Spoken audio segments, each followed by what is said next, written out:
Hello everyone, and welcome back to Mr. Sleepy Crime. I know many of you enjoy listening to these stories as you fall asleep. So before you drift off, I'd love for you to leave a comment letting me know where in the world you're tuning in from. And if you're enjoying the story, don't forget to like and subscribe. It really helps the channel grow. Before we begin, I want to acknowledge that this story involves real people and real tragedies. We tell these stories not for entertainment, but to remember the victims and perhaps help others recognize the warning signs that could prevent similar tragedies. For the best experience, feel free to lower the volume a little, just enough to let the story gently carry you off to sleep. Alright, please get comfortable, dim the lights, and let's dive into tonight's first story. Tonight we're going to explore a story that unfolded in the affluent, tree-lined streets of Dover, Massachusetts. It's a case about two people whose lives became entangled in the most complicated ways. About a relationship that began with promise and ended in tragedy. This is the story of Kathleen McLean, known to her friends as Katie, and the night in May 2020 when everything fell apart. So let me tell you what happened on Valley Road. The Dover, Massachusetts isn't the kind of place where you expect to find violence. It's one of those wealthy Boston suburbs where the houses sit back from the road behind stone walls and carefully maintained hedges. The kind of place where doctors and executives raise their families, where children ride bikes down quiet streets, and where everyone knows their neighbors at least well enough to wave. In 2017, a man named Ingolf Turek was living in Dover. He went by Harry, which was easier for most people to remember than his given name. Harry was from East Germany originally, and he'd built an impressive career as a urological surgeon. He was the kind of doctor who performed complex procedures, who had a reputation for skill and precision. His life had the markers of success: the nice house, the respected profession, the comfortable existence that comes with decades of hard work. But Harry's life, like so many lives, was more complicated beneath the surface. His career, which had once been so promising, had begun to crumble.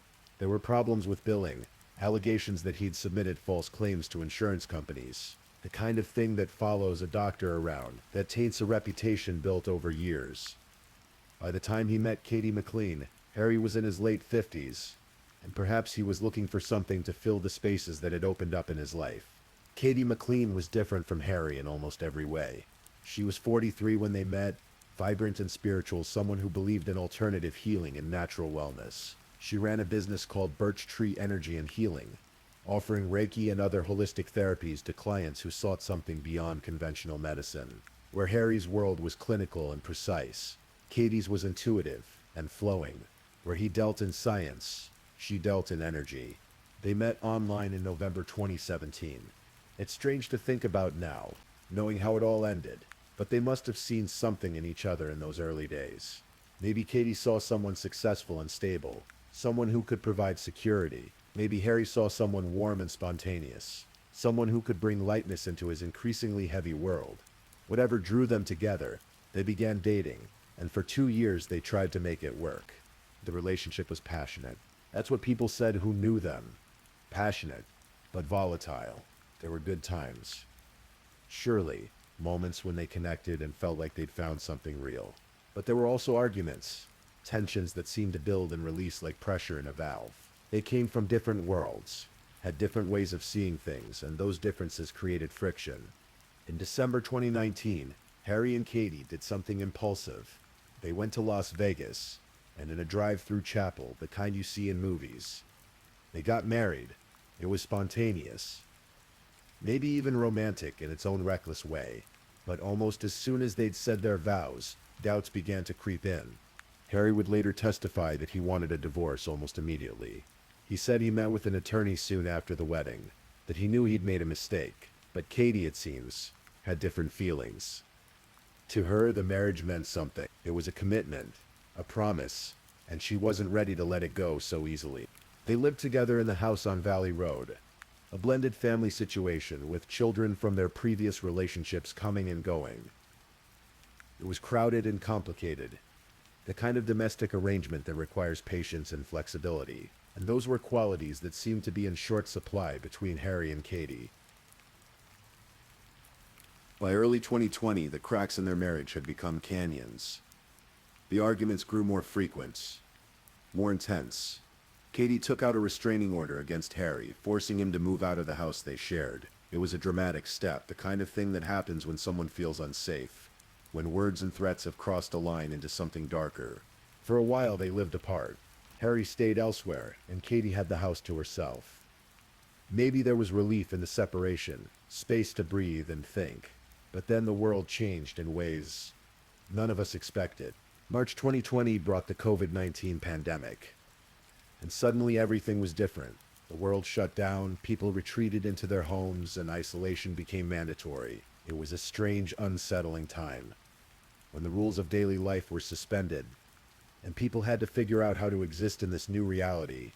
During the lockdown, something shifted between Harry and Katie. They began talking again. Maybe it was the loneliness of quarantine, the way the pandemic made everyone feel more vulnerable and in need of connection. Maybe they convinced themselves they could make it work this time, that they'd learned from their mistakes. Whatever the reason, they decided to reconcile. Harry moved back into the house on Valley Road. They were trying again, attempting to rebuild what had broken. But the foundation was already cracked, and the weight of their history was still there, pressing down on everything. Their neighbor, a man named Kurt Fahnenstiel, lived nearby.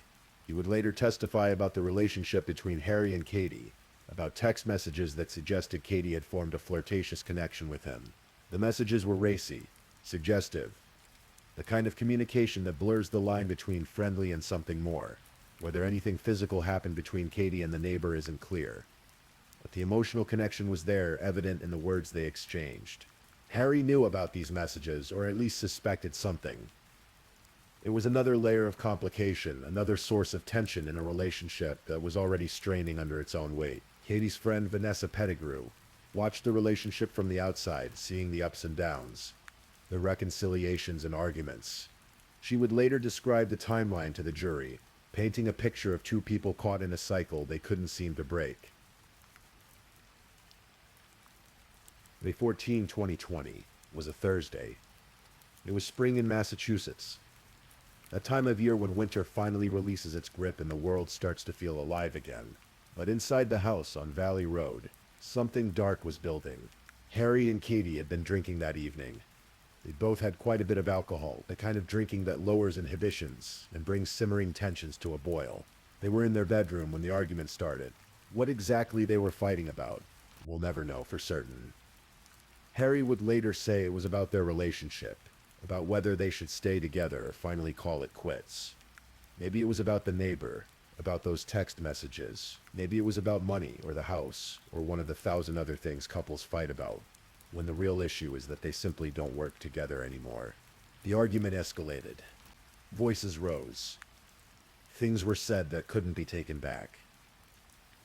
And then, according to Harry's testimony, Katie did something that changed everything. She grabbed a glass and smashed it over his head. Harry said he felt the impact, felt the glass break against his skull. He said he was scared, that in that moment he believed Katie was capable of really hurting him. And something inside him snapped. He grabbed Katie by the neck. His hands closed around her throat, and he squeezed. He would later describe it as blacking out, as losing control, as if he was outside himself watching it happen. Katie struggled, but Harry didn't let go. He squeezed until she went limp, until she stopped moving, until she was unconscious on their bedroom floor. And then he kept squeezing. He held on until he was certain she wasn't breathing anymore, until there was no doubt that Katie McLean was dead. Harry stood in the bedroom, looking at Katie's body. His wife of 5 months lay dead on the floor, and he had to decide what to do next. Panic must have set in. That cold, terrible realization of what had just happened and what it meant. He couldn't call for help. He couldn't tell anyone what he'd done. Instead, Harry made a choice that would seal his fate as surely as the act of killing Katie had. He decided to hide what he'd done. He gathered Katie's body, limp and heavy with death. He carried her through the house and outside into the night. Not far from the house, there was a small pond, one of those New England bodies of water that dot the landscape, surrounded by trees and usually peaceful. Harry brought Katie to the edge of that pond, but he knew a body in water tends to float, especially a fresh body with air still in the lungs. He needed to weight her down, to make sure she stayed beneath the surface where no one would find her. At least not right away. He found rocks, large stones from around the property. He stuffed them into Katie's pants pockets, filling them until the weight was substantial enough to pull her down. Then, with what must have been an enormous effort, he pushed Katie's body into the pond and watched as she sank beneath the dark water. Katie was naked from the waist up. Whether she'd been that way during the fight or whether Harry had removed her clothing, we don't know.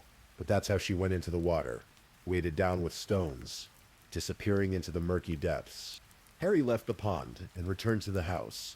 He cleaned up whatever evidence there was, tried to make things look normal, and then he waited. Katie McLean was last seen alive at the house on Valley Road on May 14th. When she didn't show up to expected places, when she didn't answer her phone, people began to worry. Friends tried to reach her. Her children wondered where she was. By Saturday, May 16th, people knew something was wrong. Harry had left the house by then. He checked into a hotel in Dedham, a town not far from Dover. He was there when the police found him, probably knowing it was only a matter of time before they came asking questions. And Harry, perhaps exhausted from carrying the secret, perhaps unable to live with what he'd done, decided to confess. He waived his Miranda rights, those protections against self-incrimination that everyone has the right to invoke. And then he told the police everything. He told them about the argument, about strangling Katie, about putting her body in the pond. He gave them detailed directions to where they could find her, described exactly how to get there and what they would find. He even told them about the rocks in her pockets. The police went to the pond that Saturday night. It was dark by then, but they had lights and they had Harry's directions. They searched the water, and there they found Katie's body just where Harry said it would be. Weighted down beneath the surface, her life cut short at 45 years old. Harry was arrested and charged with murder. He was taken from the hotel to a hospital, then to jail, where he would remain for the next 5 years as the legal process ground slowly forward. It took nearly 5 years for Harry Turk's case to go to trial. That's not unusual in the American justice system, especially for serious crimes like murder. There were pre-trial motions, arguments about evidence, disputes about what the jury would be allowed to hear. Harry's defense team changed, and eventually he was represented by Kevin Reddington, a lawyer known for taking on difficult cases. The trial finally began in March 2025. By then, Harry was 63 years old. He'd spent years in jail awaiting this moment, years to think about that night in May and what it had cost him. The prosecution laid out their case methodically. They called witnesses who testified about the relationship between Harry and Katie, about the volatility in the restraining order, about the reconciliation during the pandemic. They brought in the medical examiner, Dr. Michelle Matthews, who had performed the autopsy on Katie's body.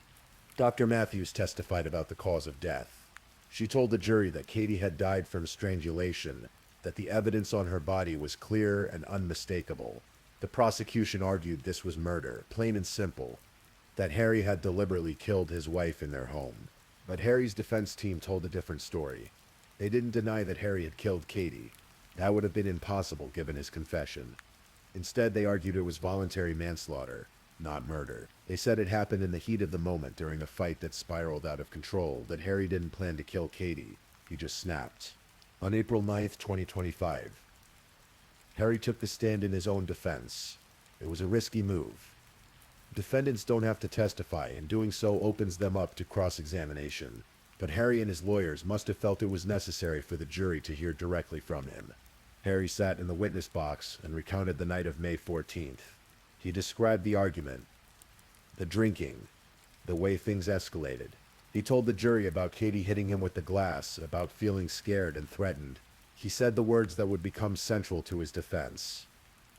I snapped. I kind of blacked out. He described grabbing Katie's neck, the pressure of his hands on her throat. He talked about realizing what he'd done, about the panic that followed, and then in what must have been difficult testimony to give. He described taking Katie's body to the pond, stuffing rocks in her pockets, watching her sink beneath the water. Harry cried on the stand. Whether those tears were genuine remorse or self-pity or fear of what was coming, only he knows. But the jury saw a man who seemed broken by what he'd done, a man who admitted to killing his wife but claimed it wasn't premeditated. The prosecution cross-examined him, pressing on the details, questioning whether someone who blacks out could remember to weight a body down with rocks, whether someone acting in the heat of passion would take the time to dispose of evidence so carefully. Other witnesses testified too. There was testimony about the text messages between Katie and the neighbor, painting a picture of a woman who may have been looking outside her marriage for connection. There was testimony from Katie's friends, who described her as someone trying to make the best of a difficult situation, someone who wanted the marriage to work despite everything. After hearing all the evidence, the jury began deliberating on April 10th. They had to decide whether Harry Turk had committed first-degree murder, which requires proof of premeditation and malice aforethought, or whether this was something less, voluntary manslaughter, a killing done in the heat of passion without planning. The deliberations stretched over days. The jury carefully weighed the evidence, discussed the testimony, tried to understand what had really happened in that bedroom on May 14. On April 11, 2025, they reached their verdict. Harry Turk was found guilty of voluntary manslaughter, not first-degree murder, but the lesser charge. The jury had decided that while Harry had killed Katie, he hadn't planned it, hadn't walked into that bedroom intending to end her life. They believed his account of snapping in the moment, of losing control during a heated argument. It was a split verdict in some ways, an acknowledgement that Harry had taken a life, but also a recognition that there were circumstances that made it something different from cold-blooded murder. Harry faced up to 20 years in prison for the voluntary manslaughter conviction. The sentencing would come later, another court appearance where the judge would determine exactly how long Harry would spend behind bars for killing his wife. May 16, 2025 was the day of sentencing. 5 years to the day after Katie McLean's body was found in that pond near her home. There's a certain poetic tragedy in that timing. Whether it was deliberate or coincidental, Harry stood before the judge one more time. Before the sentence was handed down, he was given a chance to speak. He'd prepared a letter, an apology to Katie. "I'm sorry, Katie," he read. The words hung in the courtroom, inadequate for the magnitude of what he'd done, but perhaps all he could offer. The judge listened to Harry's apology, considered the verdict, weighed the factors that go into sentencing. The crime itself, the defendant's history, the impact on the victim's family, the likelihood of rehabilitation. Then the judge pronounced sentence 12 to 16 years in prison. With credit for the 5 years Harry had already served while awaiting trial, he would still spend 7 to 11 more years behind bars. It was a significant sentence, but not the maximum. Not the decades he might have faced if convicted of first-degree murder.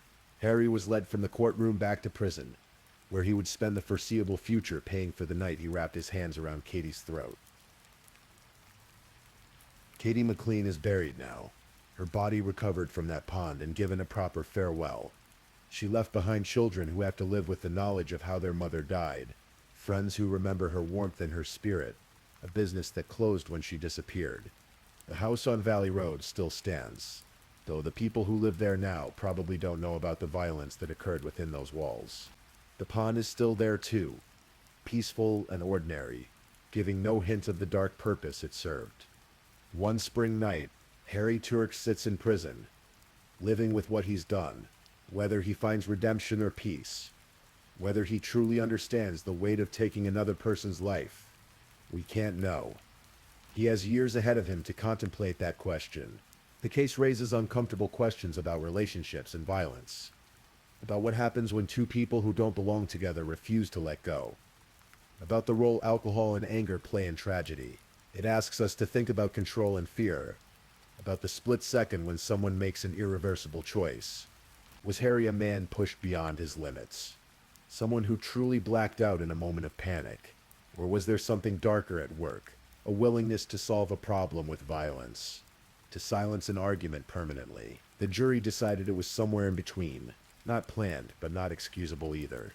Katie's friends remember her differently than the story of her death might suggest.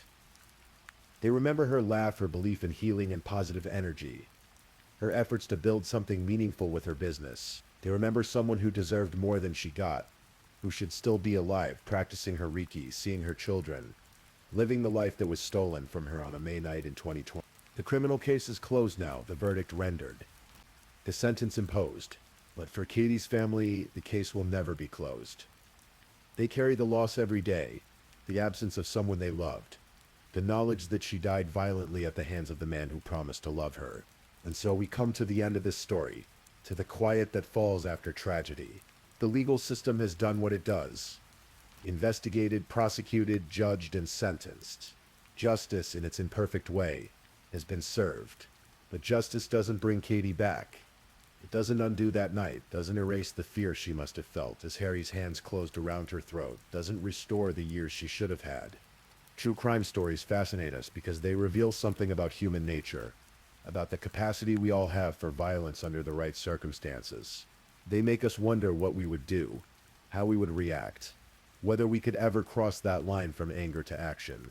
The murder of Katie McLean is a reminder that violence happens everywhere, even in the quietest suburbs, even in the nicest homes.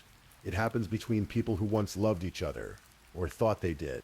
It happens in the space between a heated argument and an irreversible act, in the moment when someone loses control or chooses violence over walking away. Katie McLean deserved better. She deserved a longer life, a safer home, a partner who would never hurt her. She deserved to grow old, to see her children mature, to continue her work helping others find peace and healing. Instead, her story ends in a pond in Dover, Massachusetts on a spring night in 2020, and we're left to remember her, to tell her story, to hope that somehow, in some small way, her death might remind someone else to choose differently, to leave instead of fight, to seek help instead of raising a hand in violence. Rest in peace, Katie McLean. Your story is told, your life is remembered, and your death will not be forgotten. If this is your first time listening to one of our true crime stories, welcome to Mr. Sleepy Crime, where we explore these cases in a calm and respectful way. I also want to take a moment to appreciate my amazing subscribers who've been rocking with me. Thank you so much for your continued support. If you're still awake and listening, don't forget to drop a comment. Let me know where you're tuning in from and the current time in your corner of the world. Or just say something to let me know you're still here. And if you haven't already, be sure to like this video and subscribe so you don't miss our next true crime stories for sleep. Now let's move on to our second story.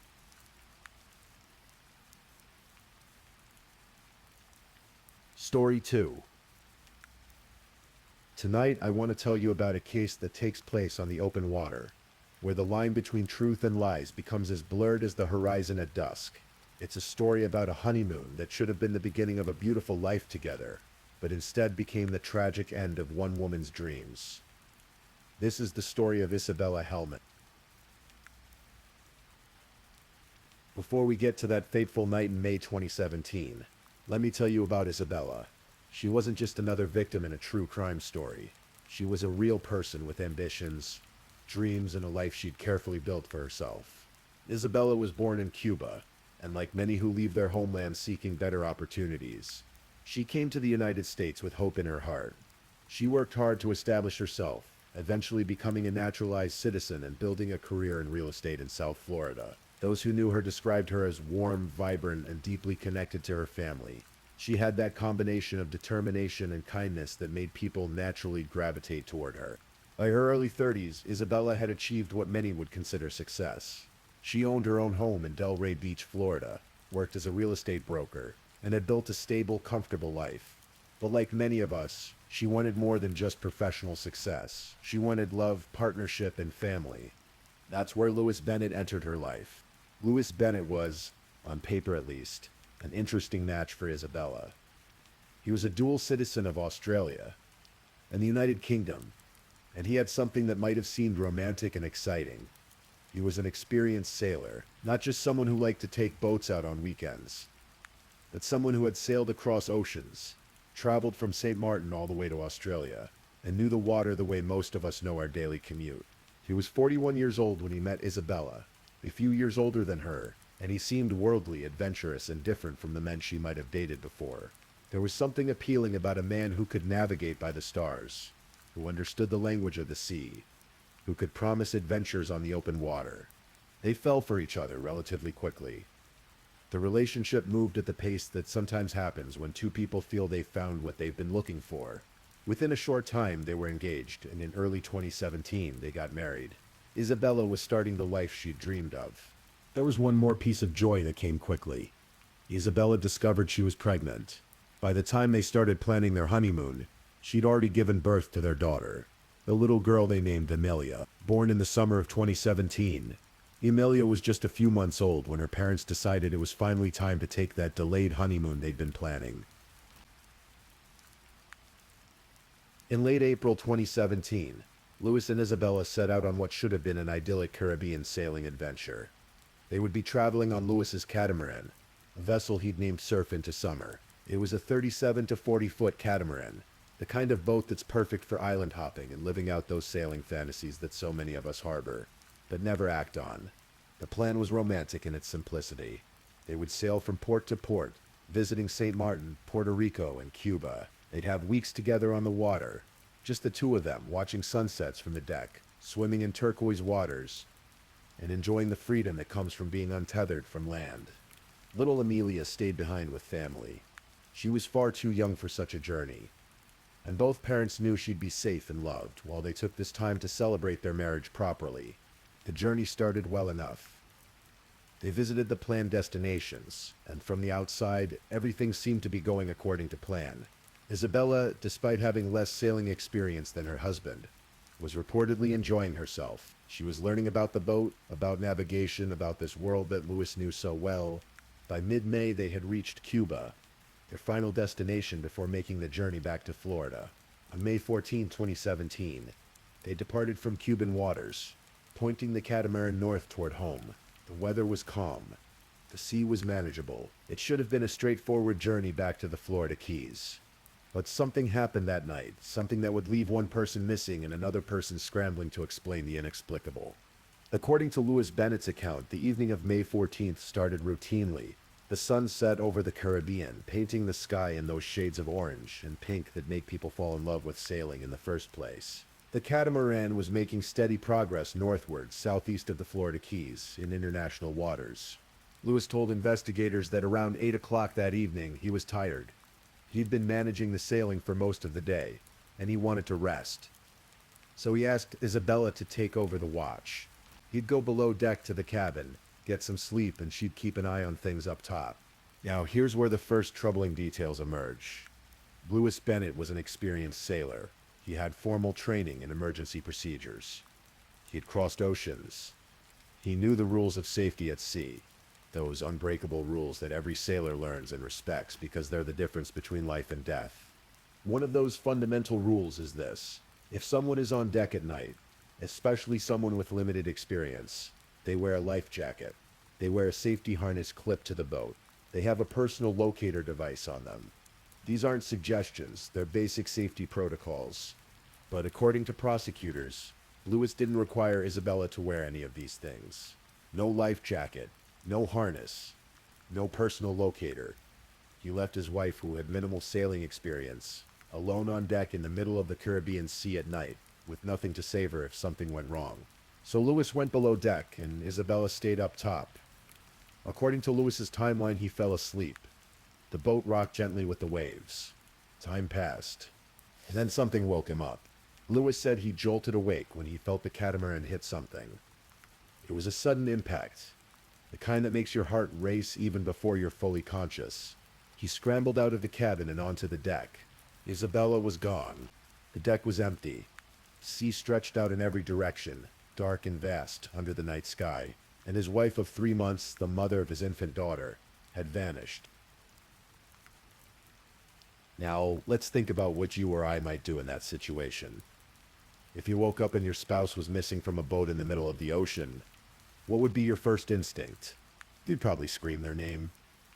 You'd search frantically, looking over the sides of the boat, scanning the water with a flashlight. You'd grab the radio immediately and call for help, telling them your exact coordinates and that someone had gone overboard. Every second would matter because you'd know that in cold water, hypothermia sets in quickly. You'd know that even a strong swimmer can't stay afloat forever. You'd know that the faster rescuers arrive, the better the chance of finding your loved one alive. But that's not quite what Louis Bennett did. According to investigators, Louis didn't immediately use the satellite phone on board to call for help. Instead, he spent time gathering provisions. He loaded supplies onto the life raft. He also grabbed something else, a bag containing approximately $100,000 worth of stolen silver coins. We'll come back to those coins in a moment, but think about that for a second. Your wife is missing in the ocean, and you take the time to secure stolen coins. Only after all of this, a full 45 minutes after he claims to have woken up and discovered Isabella missing, did Louis Bennett call for help. When the Coast Guard received the distress call, they responded immediately, as they always do. A helicopter was dispatched to the coordinates Louis provided. When they arrived, they found Louis Bennett on a life raft. The catamaran, Surf into Summer, was sinking, and Isabella Hellman was nowhere to be found. They pulled Louis from the water and flew him to the Florida Keys. He was safe. He was unharmed. But his wife was gone. The Coast Guard launched an extensive search operation. For 4 days, they scoured the area where Isabella had disappeared. They used helicopters, boats, and all the technology available to them. They searched patterns in the water, accounting for currents and drift. They covered hundreds of square miles. They never found her body. Not a trace of clothing. Not a piece of evidence that she'd ever been there. Isabella Hellman had simply vanished into the Caribbean Sea. When someone disappears at sea under mysterious circumstances, especially so close to land and during calm weather, investigators start asking questions, and the more they asked Louis Bennett, the less his story made sense. The Coast Guard managed to recover the catamaran before it sank completely. They towed it to shore for examination, and that's when things took a dark turn. Experts analyzed the damage to the boat. Remember, Louis had said they hit something, some object in the water that caused the damage. But when investigators examined the hull, they found holes that had been inflicted from the inside. Not from outside impact, but from inside the boat. Someone had deliberately damaged the catamaran from within. They also discovered that hatches had been opened. Hatches that would allow water to flood into the boat more quickly. This wasn't accidental damage. This wasn't hitting debris in the water. This was sabotage. The FBI got involved. This was no longer just a missing person case. This was looking more and more like something far more sinister. Then there was the matter of those coins. When Louis Bennett was rescued, he had with him approximately $100,000 in stolen silver coins. These weren't his coins. They'd been stolen in a previous crime, and somehow Louis had them in his possession. He'd considered these coins important enough to grab and secure even as his wife was supposedly lost at sea. Investigators started digging into Louis Bennett's background. They looked at his finances. They examined his relationship with Isabella. They tried to understand who this man really was beneath the surface of the experienced sailor and new husband. What they found suggested a man who might have had motives that had nothing to do with love. The picture that emerged from the investigation was troubling. Isabella Hellman owned her own home in Delray Beach. She had assets. She had life insurance. And she had a baby daughter who would inherit everything if something happened to her mother. Louis Bennett, despite his sailing experience and worldly adventures, was not in the same financial position as his wife. In the event of Isabella's death, he would have access to her estate. He would have control over his daughter's inheritance as her guardian. And remember, he'd been carrying stolen property, suggesting he was someone who had financial pressures or criminal inclinations. Then there was his behavior on the night Isabella disappeared. An experienced sailor who doesn't follow basic safety protocols with his inexperienced wife. A husband who takes 45 minutes to call for help when his spouse goes overboard. A man who prioritizes securing stolen coins over searching for his missing wife. The theory investigators developed was chilling in its calculation. Louis Bennett had intentionally sabotaged his own boat, timing it so that Isabella would be on deck. When the boat began to sink, he'd made sure he was safe, with his life raft and provisions and his stolen coins. Isabella, without a life jacket or any safety equipment, had no chance. She would have either drowned immediately or died of hypothermia in the water. Either way, she would disappear into the sea, and Louis would be the tragic, reef-stricken husband who'd survived a terrible accident. He'd return to shore, collect his infant daughter, and eventually have access to his dead wife's estate. It was cold, it was calculated, and investigators believed they had enough evidence to prove it. On February 20th, 2018, nearly 9 months after Isabella disappeared, the FBI arrested Louis Bennett at the federal courthouse in Miami. He was charged with murder in the death of Isabella Hellman. The indictment laid out the government's case.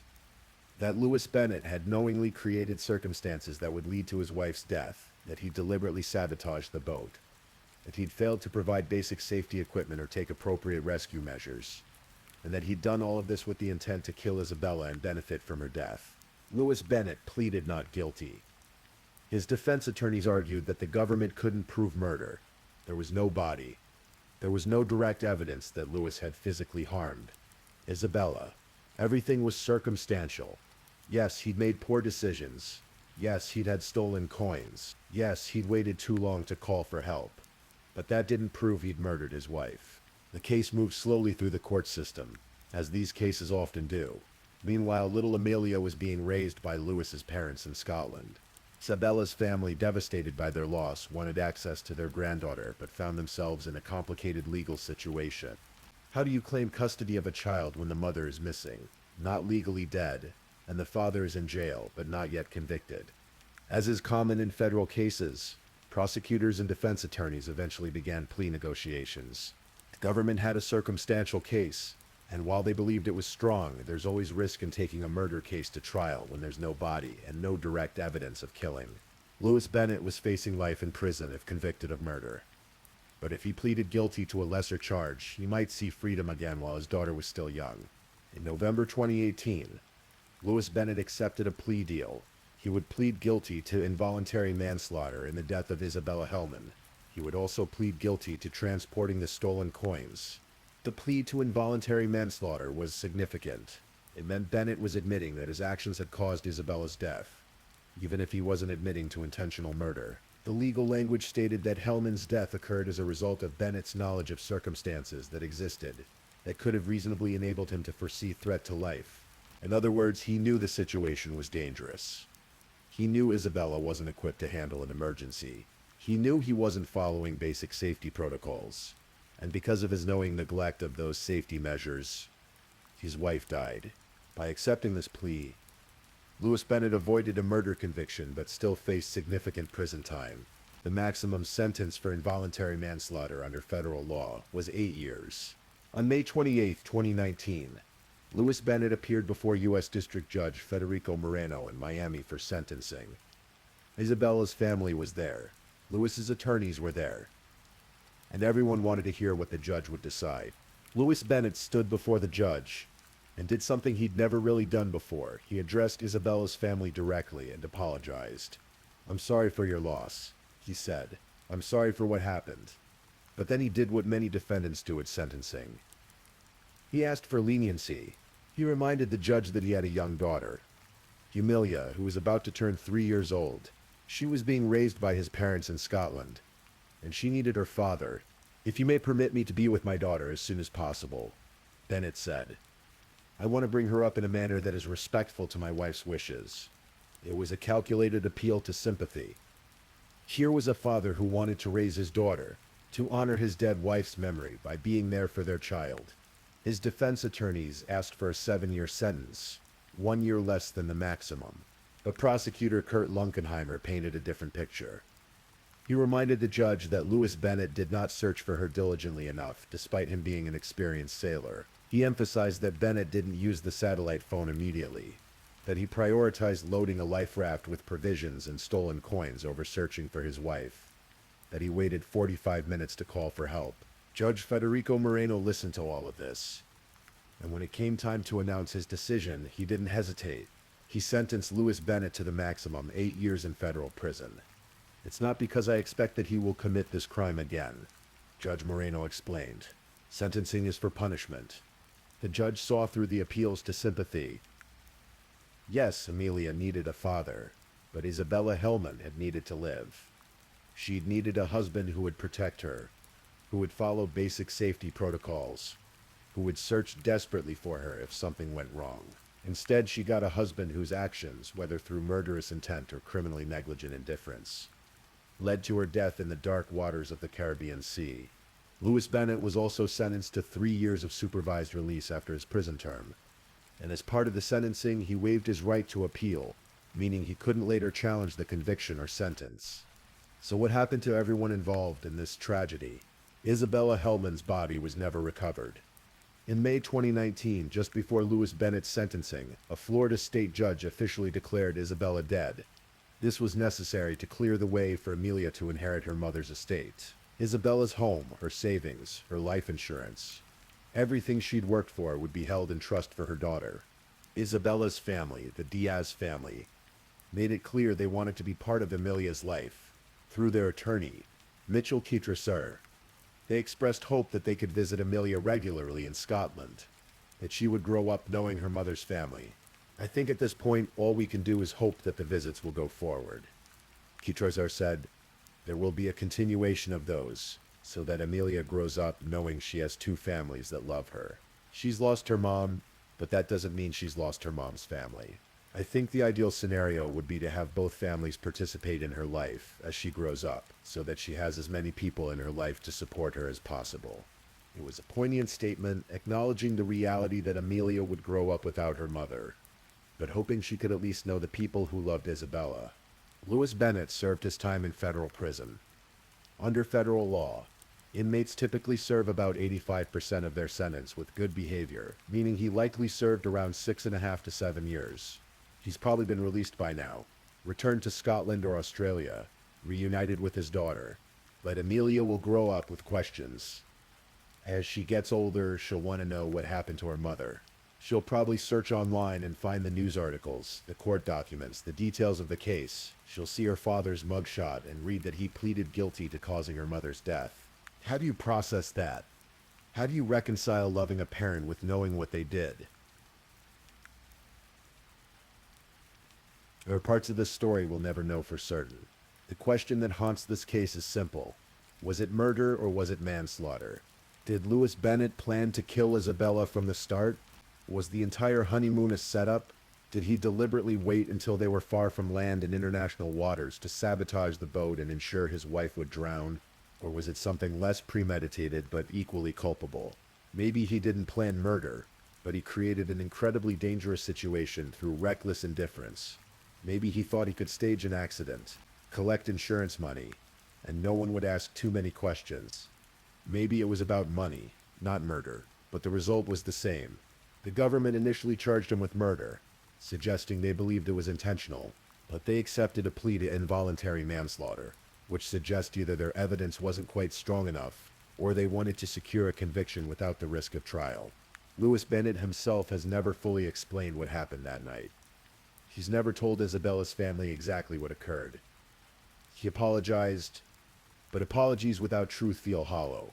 We also don't know what Isabella's last moments were like. Did she know what was happening? Was she afraid? Did she call out for Louis? Did she try to swim to safety? Or did everything happen so quickly that she never had time to understand she was dying? The sea keeps those secrets. This case stays with you because it's built on betrayal. Isabella Hellman trusted her husband. She married him, had his child, and went on a honeymoon with him to celebrate their life together. She was supposed to be safe with him, safer than she'd be with anyone else in the world. Instead, she died alone in the dark water, either because her husband deliberately killed her or because he was so criminally negligent that the distinction barely matters. There's something particularly cruel about maritime murders. The ocean is vast and unforgiving. It swallows evidence. Bodies disappear. There's a reason so many people throughout history have chosen water as the place to dispose of victims. It's the perfect crime scene because it erases itself. Louis Bennett understood this. As an experienced sailor, he knew that once someone goes overboard at night without safety equipment, their chances of survival are minimal. He knew that without a body, proving murder would be incredibly difficult. He knew that the story of a tragic accident would be at least somewhat plausible, but he didn't count on the physical evidence from the boat itself. Those holes inflicted from the inside, those open hatches, the testimony of experts who could prove the boat was deliberately sabotaged. He also didn't count on his own behavior revealing his guilt. That 45-minute delay before calling for help, the stolen coins, the lack of any real searching for Isabella, the failure to follow basic safety protocols. Sometimes it's not one big piece of evidence that convicts someone. It's the accumulation of dozens of small details that don't add up, that don't match the story being told, that reveal the truth beneath the lies. I want to end by bringing us back to Isabella herself. Sometimes in true crime, victims become almost abstract, just the catalyst for the investigation and trial. But Isabella Hellman was a real person with real dreams. She came to America seeking a better life. She worked hard and built a career. She became a citizen. She found love. or what she thought was love. She was excited to become a mother. She was looking forward to a honeymoon with her husband, to that romantic sailing adventure he promised her. She deserved to watch her daughter grow up.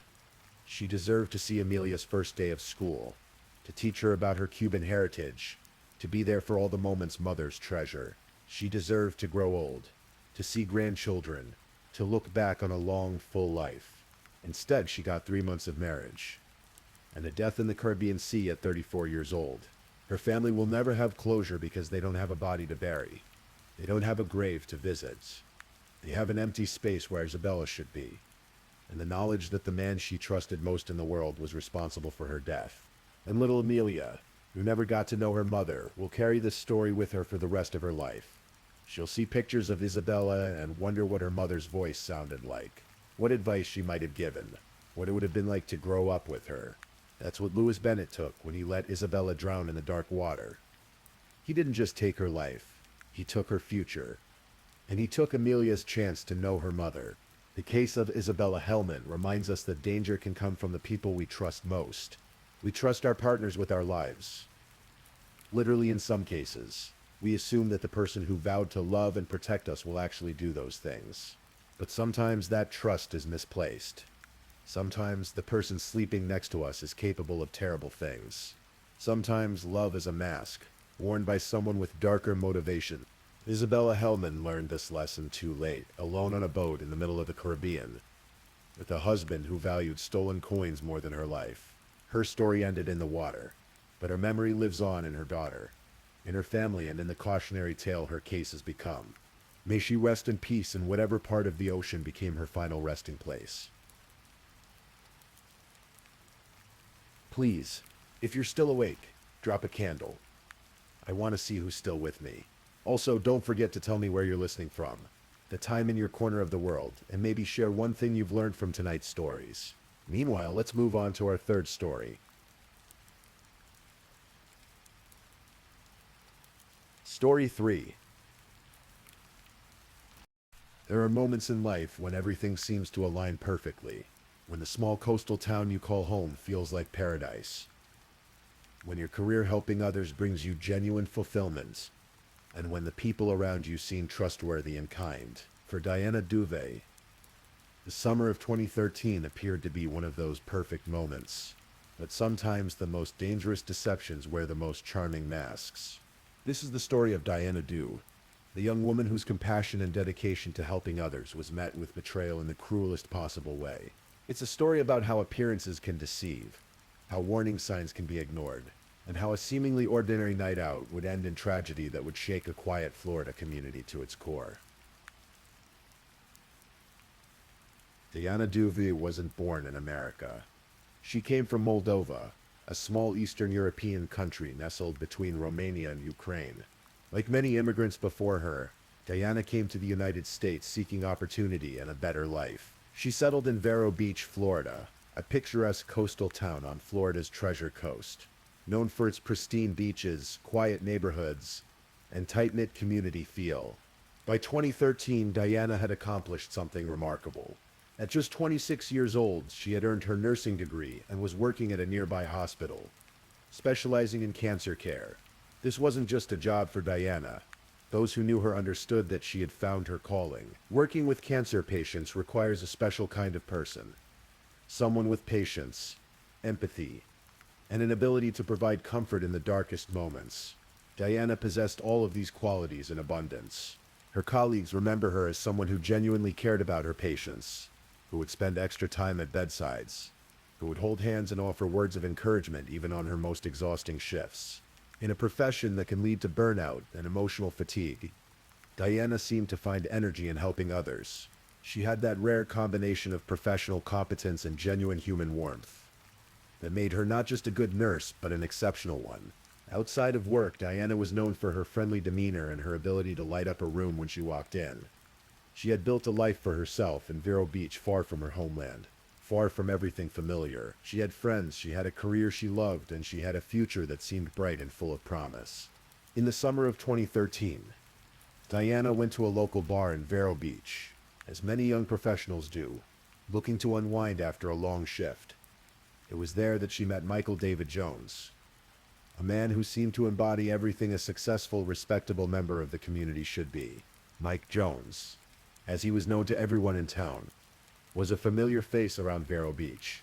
At 31 years old, he worked as a wealth management advisor, a position that suggested financial acumen, trustworthiness, and stability. He was a regular at local fundraisers, always willing to show his face at community events, always ready with a smile and a handshake. To the people of Vero Beach, Mike Jones appeared to be exactly the kind of upstanding citizen you'd want in your community. He was articulate and charming, the kind of person who could make conversation with anyone. His job required him to be trustworthy, to manage other people's money, to provide sound financial advice. His employers would later describe him as having strong ethics in a glowing performance review. On paper, Mike Jones looked perfect. When Diana met him that summer evening, she saw what everyone else saw: a successful, handsome local man with a good career and an engaging personality. The initial attraction was mutual, and they began dating. For Diana, who had worked so hard to build her life in America, having a relationship with someone established in the community must have felt like another piece of her American dream falling into place. Their relationship developed quickly. Within months, Diana had moved into Mike's townhome in the Carolina Trace development in Vero Beach. To outside observers, they seemed like a normal young couple building a life together. Diana continued her work at the hospital. Mike continued his work in wealth management, and they settled into what appeared to be domestic routine. But behind closed doors, something else was happening. Something that Diana's friends would only learn about much later, when the warning signs became impossible to ignore. It was April 30, 2014, in the early morning hours, when the facade began to crack. Melissa DeMayo was working the late shift at a bar in Vero Beach, about 10 minutes from Mike Jones's townhome. At some point during those early morning hours, her phone rang. On the other end was Diana, but this wasn't a casual call between friends. Diana's voice was trembling, choked with tears. When Melissa saw Diana shortly after, she was shocked by what she witnessed. Diana's eyes were swollen from crying. Her face was red and blotchy, and her nose was running. She was breathing rapidly, almost hyperventilating, the way people do when they've been crying so hard for so long that they can barely catch their breath. This wasn't just upset, this was terror. Diana told Melissa what had happened. She and Mike had gotten into an argument at his townhome. What started as a verbal disagreement had escalated into something far more frightening. Diana said Mike had been screaming at her for what felt like hours, his anger building and building until it reached a terrifying crescendo. Then Diana said Mike had put his hands around her neck. He had started strangling her. Melissa was horrified. She urged Diana to go to the police to file a complaint to get this on record. This wasn't just a fight, this was assault, domestic violence, attempted murder.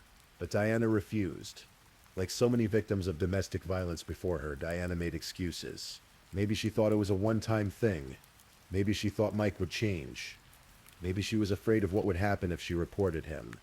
Maybe she loved him and couldn't bear to see him arrested. Whatever her reasons, Diana chose not to file a police report that night. Instead, she made a different choice. She ended the relationship and moved out of Mike's townhome. But even though Diana had left, even though she had recognized the danger and removed herself from the situation, Mike Jones wasn't ready to let her go. In the weeks that followed, he continued to pursue her, sending her messages, trying to maintain contact. He wouldn't accept that the relationship was over. Diana tried to move forward. She focused on her work, leaned on her friends, and attempted to rebuild her sense of safety and independence. But Mike remained a persistent presence in her life. Always texting, always reaching out, always trying to draw her back in. By June 2014, 2 months had passed since that terrifying night in April. Diana had been living separately from Mike, maintaining her distance even as he continued his attempts to contact her. Her friends and family hoped that she had truly moved on, that she had recognized the danger and was keeping herself safe. But on the evening of June 19, 2014, Diana made a decision that would cost her everything. She agreed to meet Mike Jones for drinks at a local bar. Maybe she thought enough time had passed that they could be civil. Maybe he had convinced her that he had changed. Maybe she just wanted closure, a chance to definitively end things face to face. Or perhaps there was still a part of her that cared about him, that remembered the charming man she had first met the previous summer. and she wanted to believe that person still existed. Before leaving that evening, Diana called her mother. She told her not to wait up, that she would be staying out for the night. It was a routine call, the kind that millions of adult children make to their parents every day. Neither Diana nor her mother could have known it would be the last time they would ever speak. Diana and Mike met at the bar on Thursday evening, June 19th. Witnesses would later recall seeing them there together, having drinks, talking. By all accounts, the evening seemed unremarkable. Just two people at a bar, nothing that would draw particular attention or concern. At some point in the early morning hours of Friday, June 20th, around 2 a.m., Diana and Mike left the bar together. They had both been drinking, which would later become a point of discussion at trial. Alcohol can impair judgment, lower inhibitions, and make dangerous situations seem more manageable than they are. They went to Mike's townhome in the Carolina Trace development, the same place where, just 2 months earlier, he had wrapped his hands around Diana's neck and strangled her. Diana was walking back into the very place where she had experienced one of the most terrifying moments of her life. No one knows exactly what happened in those early morning hours of June 20, 2014, inside Mike Jones's townhome. No one heard the argument that must have taken place. No neighbors reported screaming or sounds of a struggle. The walls of the townhome kept whatever happened inside hidden from the world outside. But what forensic evidence would later reveal is this. At some point during those dark hours, Mike Jones once again put his hands around Diana Dauvet's neck. And this time, he didn't stop. Diana fought. The autopsy would later show defensive wounds, evidence that she had struggled against her attacker.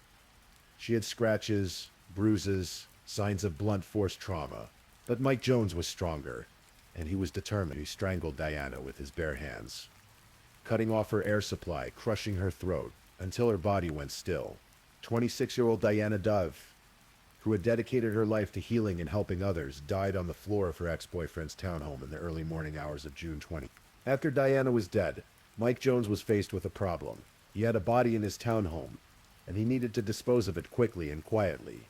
Diana had driven to meet him that evening in her own car, a Nissan Altima.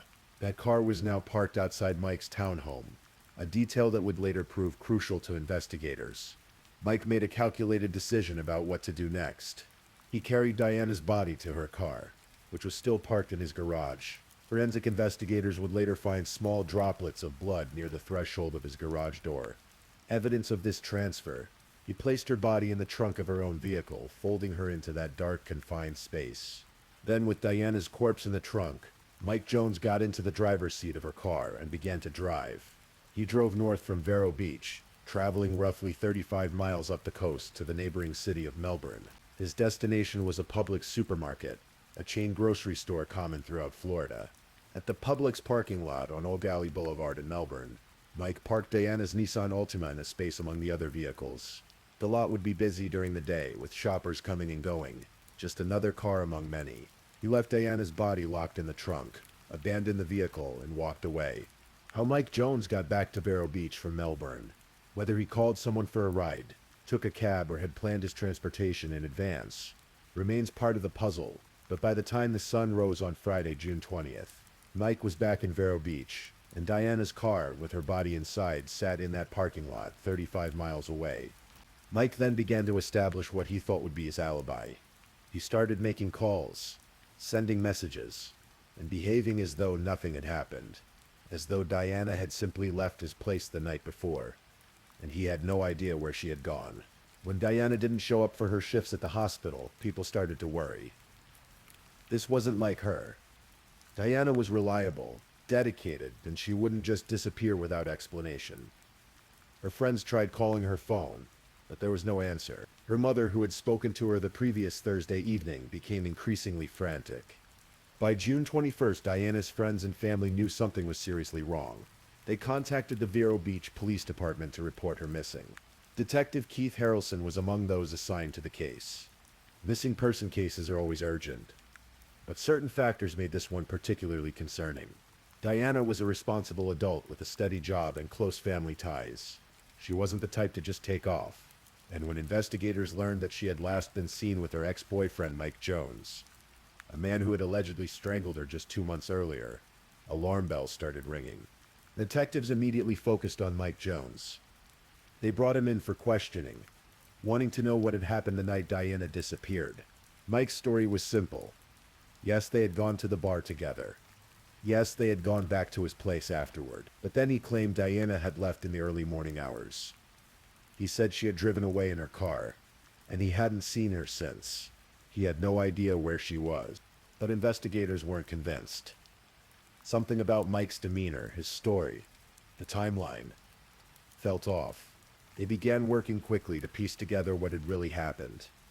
In missing person cases, time is critical. Every hour that passes reduces the likelihood of finding the person alive. Detectives used cell phone tower data to track Diana's phone. The pings from her phone painted a disturbing picture. Her phone had traveled from Vero Beach north to Melbourne in the early morning hours of June 20th, after she and Mike had left the bar. Investigators also pulled surveillance footage from various locations along the route between Vero Beach and Melbourne. What they saw confirmed their worst suspicions. Footage showed Diana's Nissan Altima traveling north on the highway during those early morning hours. But the person driving wasn't Diana. The driver was a man. The driver was Mike Jones.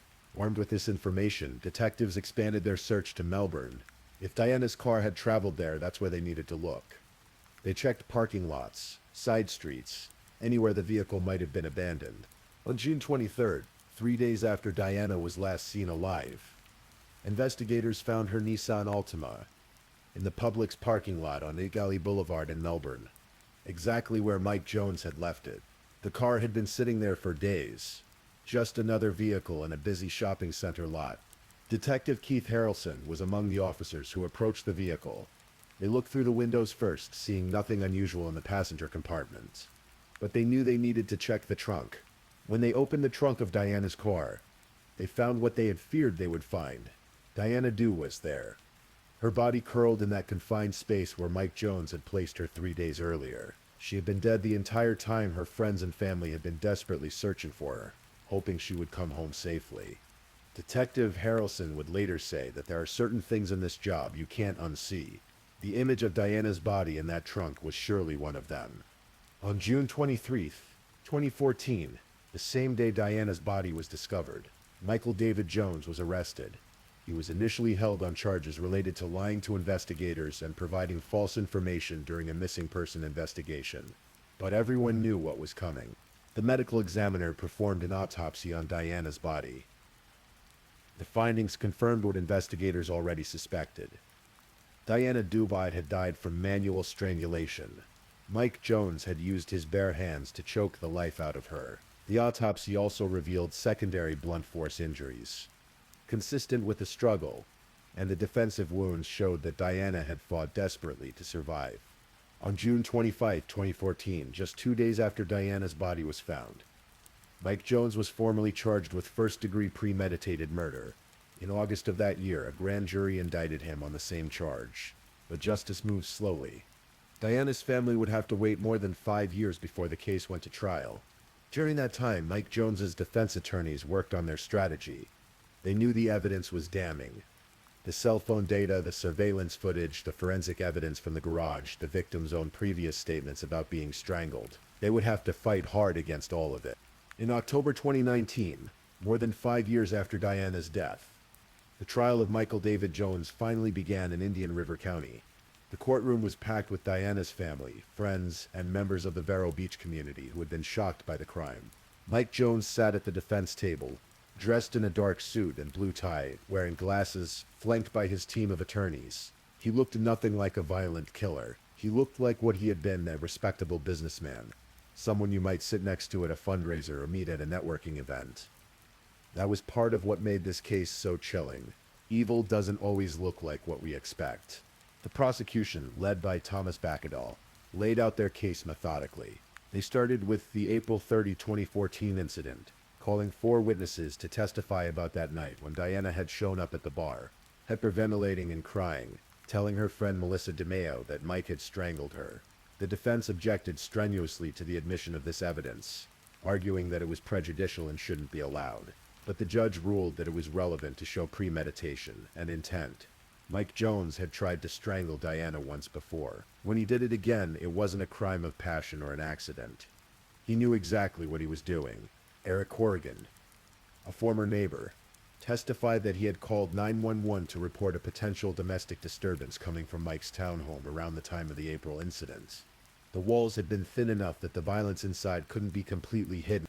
The prosecution then walked the jury through the night of June 19, 2014. They showed surveillance footage of Diana's car traveling from Vero Beach to Melbourne with Mike Jones behind the wheel. They presented the cell phone tower data showing the same northward journey. They brought in forensic experts who testified about the blood droplets found near Mike's garage door. Evidence that Diana's body had been moved from inside the townhome to her car while it was parked in his garage. The medical examiner testified about the cause of death: manual strangulation and secondary blunt force injuries. Diana's body had shown signs of a violent struggle. She had fought for her life. The prosecution painted a picture of premeditation. This wasn't a spontaneous act of rage. Mike Jones had strangled Diana once before and gotten away with it.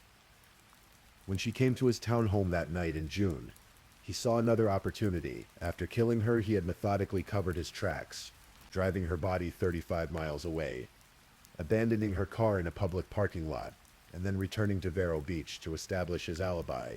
The defense tried to poke holes in the prosecution's case. They questioned the timeline, suggested alternative explanations for the evidence, and attempted to create reasonable doubt, but the evidence was overwhelming, and the jury saw through the defense's attempts to muddy the waters. After hearing all the testimony and examining all the evidence, the jury deliberated. It didn't take long. In less than an hour, they reached their verdict. Michael David Jones was guilty of first-degree premeditated murder. The speed of the deliberation spoke volumes. The jury had seen the evidence, heard the testimony, and there was simply no reasonable doubt about what Mike Jones had done. The trial then moved to the sentencing phase. In Florida, first-degree murder can carry either life in prison or the death penalty. The jury had to decide which punishment was appropriate. They recommended life in prison without the possibility of parole. On November 24, 2019, the judge formally sentenced Michael David Jones to spend the rest of his life behind bars. He would never walk free again. He would never attend another community fundraiser, never manage another client's wealth, never present himself as an upstanding member of society. The mask had been ripped away, and everyone could see what he truly was. Diana's family and friends were finally able to see some measure of justice, though it could never bring Diana back. Lena Andrews, one of Diana's close friends, would later say she would never forget the moment she heard they had found Diana's body. The relief of knowing what had happened was inseparable from the horror of the reality. Mike Jones's defense team filed an appeal, as is common in first-degree murder cases. They argued that the evidence from the April 2014 strangulation incident should not have been admitted at trial, claiming it was too prejudicial. But in 2021, Florida's 4th District Court of Appeal upheld the conviction. The appellate court found that the trial court had not abused its discretion in allowing the evidence. The April incident was directly relevant to showing that Mike Jones had both the intent and the premeditation to kill Diana Doe. Mike Jones remains in Florida State Prison, serving his life sentence. He is now in his 40s, and he will die behind bars. The murder of Diana Doe is a tragedy that echoes far beyond the borders of Vero Beach. It's a story about domestic violence, about the warning signs that are too often ignored or dismissed, about the danger that can lurk behind a charming smile and a respectable job title. Diana had seen the danger. In April 2014, she had experienced firsthand what Mike Jones was capable of when she fled to her friend's workplace. Hyperventilating and terrified, her neck marked by his hands, she had made the difficult decision to leave him and move out. She had tried to save herself, but domestic violence rarely ends cleanly. Abusers don't accept rejection easily. Mike Jones continued to pursue Diana, to contact her, to try to maintain his grip on her life. And on June 19th, whether out of misplaced hope for closure, residual feelings, or simply a kind gesture towards someone she had once cared about, Diana agreed to meet him one more time. That decision cost her everything. Statistics tell us that the most dangerous time for a victim of domestic violence is when they try to leave the relationship. The risk of homicide spikes dramatically during that period. Diana survived the April incident and got away, but Mike Jones hadn't let go. He was still there, still in her orbit, still a threat. We can look back now and see all the red flags. The violence in April, the continued contact afterward, the isolation of being alone with him at his townhome in the early morning hours. But hindsight is always clearer than the reality people face in the moment. Diana was a compassionate person, someone who dedicated her life to caring for others. Perhaps that same compassion made it harder for her to see Mike Jones as the irredeemable threat he truly was. The Vero Beach community was shaken by Diana's murder. This was supposed to be a safe place, a quiet coastal town where people raised families and retired in peace. Mike Jones had been one of their own, a local businessman who attended community events. The revelation that he was capable of such violence shattered assumptions about safety and trust. For Diana's mother, who had spoken to her daughter that last Thursday evening, who had been told not to wait up, the loss was unfathomable. She had come to America with Diana, or had watched her daughter make that journey, building a new life thousands of miles from where she was born. She had seen Diana succeed, become a nurse, help others, create a life of purpose and meaning. And then in one violent night, it was all stolen away. The nurses at the hospital where Diana worked lost a colleague and a friend. The cancer patients she had cared for lost someone who had provided comfort during their darkest times. A ripple of grief spread outward from Diana's death, touching everyone who had known her. In the quiet hours before sleep, questions often surface. In this case, they are questions without satisfying answers. Could Diana's death have been prevented? If she had reported the April incident to police, would it have made a difference? Florida has laws against domestic violence, mechanisms meant to protect victims, but they only work if victims feel safe enough to use them. Diana chose not to file a report, a decision that is heartbreaking in retrospect, but understandable in context. Many victims of domestic violence don't report their abuse, fearing retaliation, hoping the abuser will change, or simply trying to move forward without reliving the trauma through a legal process. What made Mike Jones capable of such violence? On the surface, he seemed successful and well integrated into his community. His employers praised his ethics. His colleagues saw him as personable and professional. But beneath that surface was someone capable of strangling his girlfriend not once but twice. The second time, fatally. The contradiction between his public persona and his private actions is a reminder that we can never fully know what another person is capable of. Why did Diana agree to meet him that night in June? We'll never know her thoughts, her reasoning, what Mike might have said to convince her it would be safe. Maybe she believed enough time had passed. Maybe she wanted closure. Maybe some part of her still cared about the man she had first met before she saw his true nature. Whatever her reasons, they died with her in the trunk of that car. Before the story ends, it's important to remember that Diana Dubel was more than a victim. She was a person with dreams, ambitions, relationships, and a future that should have been long and fulfilling. She was an immigrant who had made a life in a new country, learning a new language, adapting to a new culture, and succeeding in a demanding profession. That takes courage, resilience, and determination. She was a nurse who chose one of the most emotionally difficult specialties, working with cancer patients, bringing comfort and care to people in their most vulnerable moments. That takes compassion, strength, and a generous heart. She was a friend who people cared about deeply, someone whose absence left a hole in the lives of those who knew her. The fact that her friends and family immediately knew something was wrong when she disappeared speaks to how well they knew her, how much they paid attention to her life. She was 26 years old when she died. She should have had decades ahead of her. She should have seen more promotions, more patients healed, more sunrises over the Florida coast. She should have had the chance to fall in love again, with someone who would cherish her rather than hurt her. She should have had the opportunity to become a mother, to travel, to achieve whatever dreams she had set for herself. All of that was taken from her by someone who claimed to love her, but who valued control more than her life. The case of Diana Dubel is closed now. Mike Jones is in prison where he belongs. And the investigation that Detective Keith Harrelson and his colleagues conducted was thorough and professional. The prosecution built an overwhelming case. The jury saw through the lies and delivered justice. The appeals court confirmed that justice was properly served. But for Diana, there is no justice that can truly make things right. She is gone, buried, beyond the reach of any earthly courtroom. Her story, though, remains. It serves as a reminder of the reality of domestic violence, of the danger that can hide behind charm and respectability, of the importance of taking threats seriously and believing victims when they come forward. It reminds us to check in on our friends, to notice when something seems wrong, to offer help even when it might be rejected. Diana had friends who cared about her, who urged her to report Mike to police, who worried about her safety. They did what they could, but in the end, the only person who could have chosen differently was Mike Jones himself.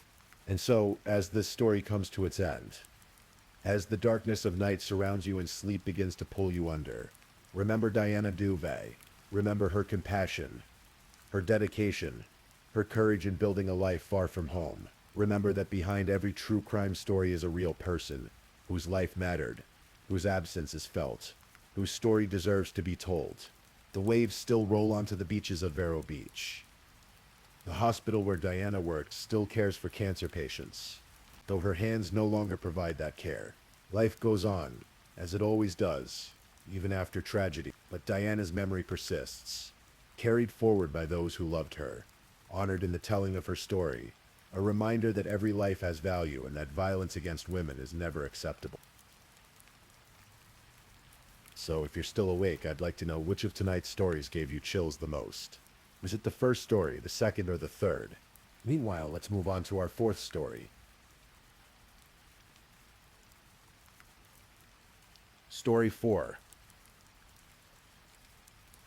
This is a true story, one that reminds us how fragile trust can be, and how darkness can hide behind the most familiar faces. Let me take you through this tragic tale from Sydney, Australia. The city of Chengdu sits in the Sichuan province of southwestern China, a place where ancient temples stand alongside modern skyscrapers, where tradition and progress meet in the daily lives of millions. It was here, in this bustling metropolis, that a young woman named Meng Mei Len grew up. Most people who knew her called her Michelle, a name she adopted as she looked toward a future that stretched far beyond the borders of her homeland. Michelle was 25 years old in the spring of 2016, though her story really begins 5 years earlier, when she was just 20 years old and filled with the kind of hope that comes from being young and ambitious. She had dreams of studying abroad, of immersing herself in a different culture, of building a life that would make her family proud. Australia seemed like the perfect destination. It was far enough to be an adventure, yet it had become home to a large Chinese community. It felt like possibility and safety combined.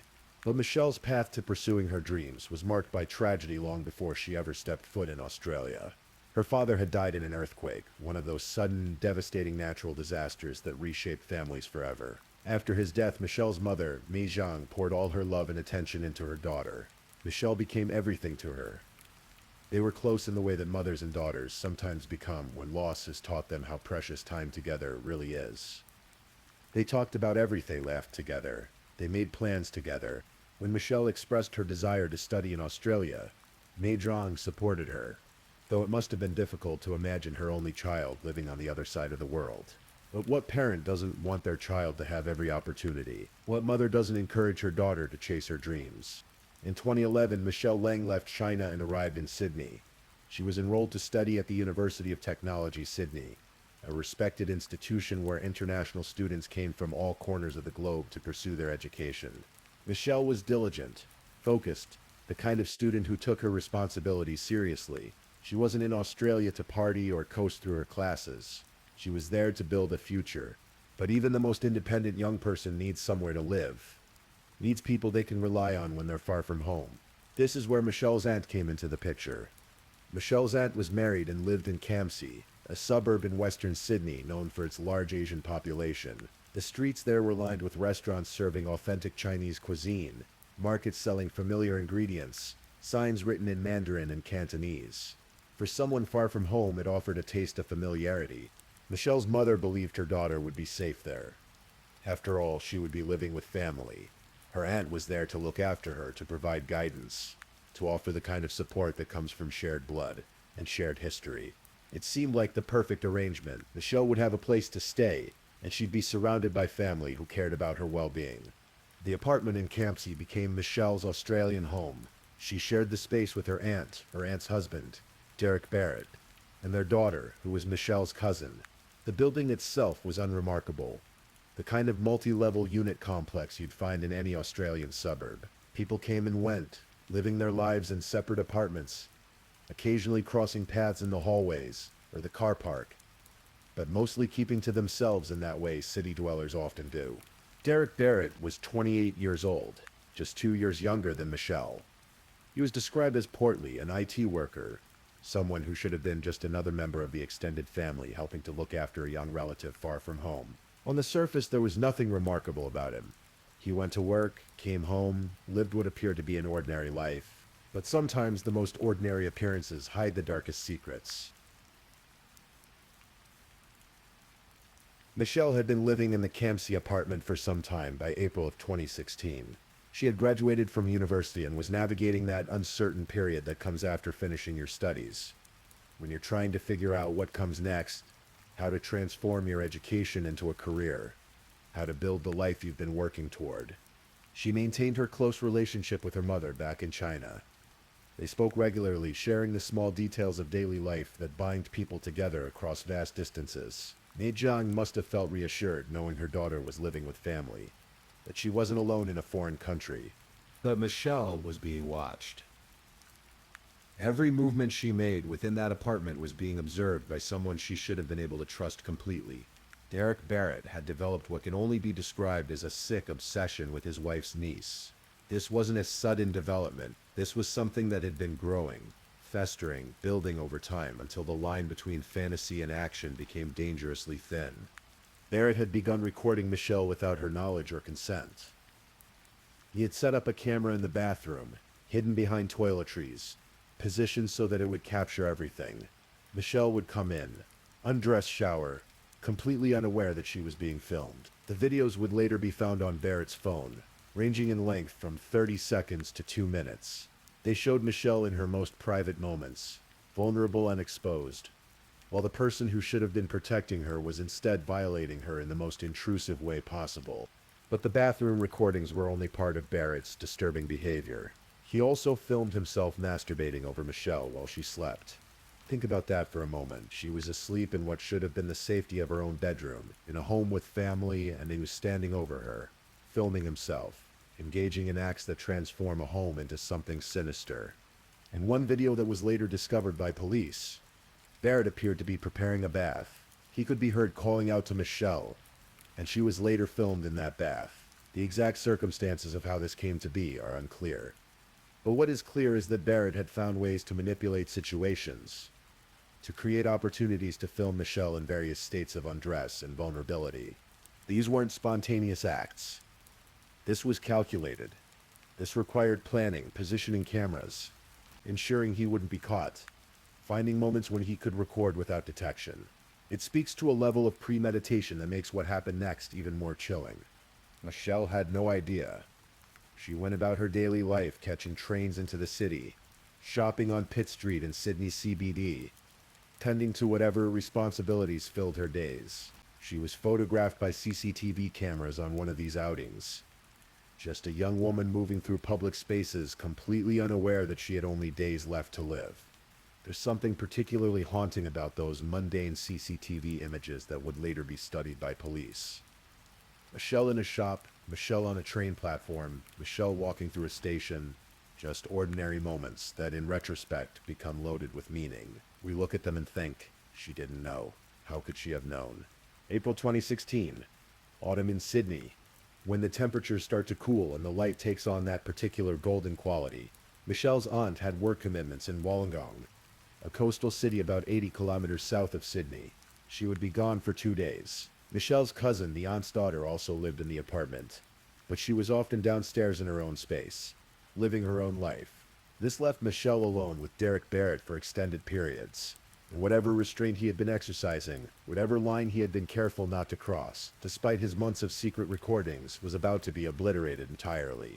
We don't know exactly what time it happened, what words were exchanged, whether Michelle sensed something was wrong before it was too late. What we do know, from the evidence that was later uncovered, is that Derek Barrett went into Michelle's bedroom while she was still alive and restrained her. He bound her hands, he gagged her mouth, and then he photographed her. The images found on Barrett's phone show Michelle naked, bound and gagged on her bed. But more than that, they show the expression on her face. One photograph in particular would later be described in court. Michelle's face showed absolute terror. She was looking at the camera, at her uncle, at the man who was supposed to be family. and she knew something terrible was happening. She was helpless. She was scared. And she was completely at his mercy.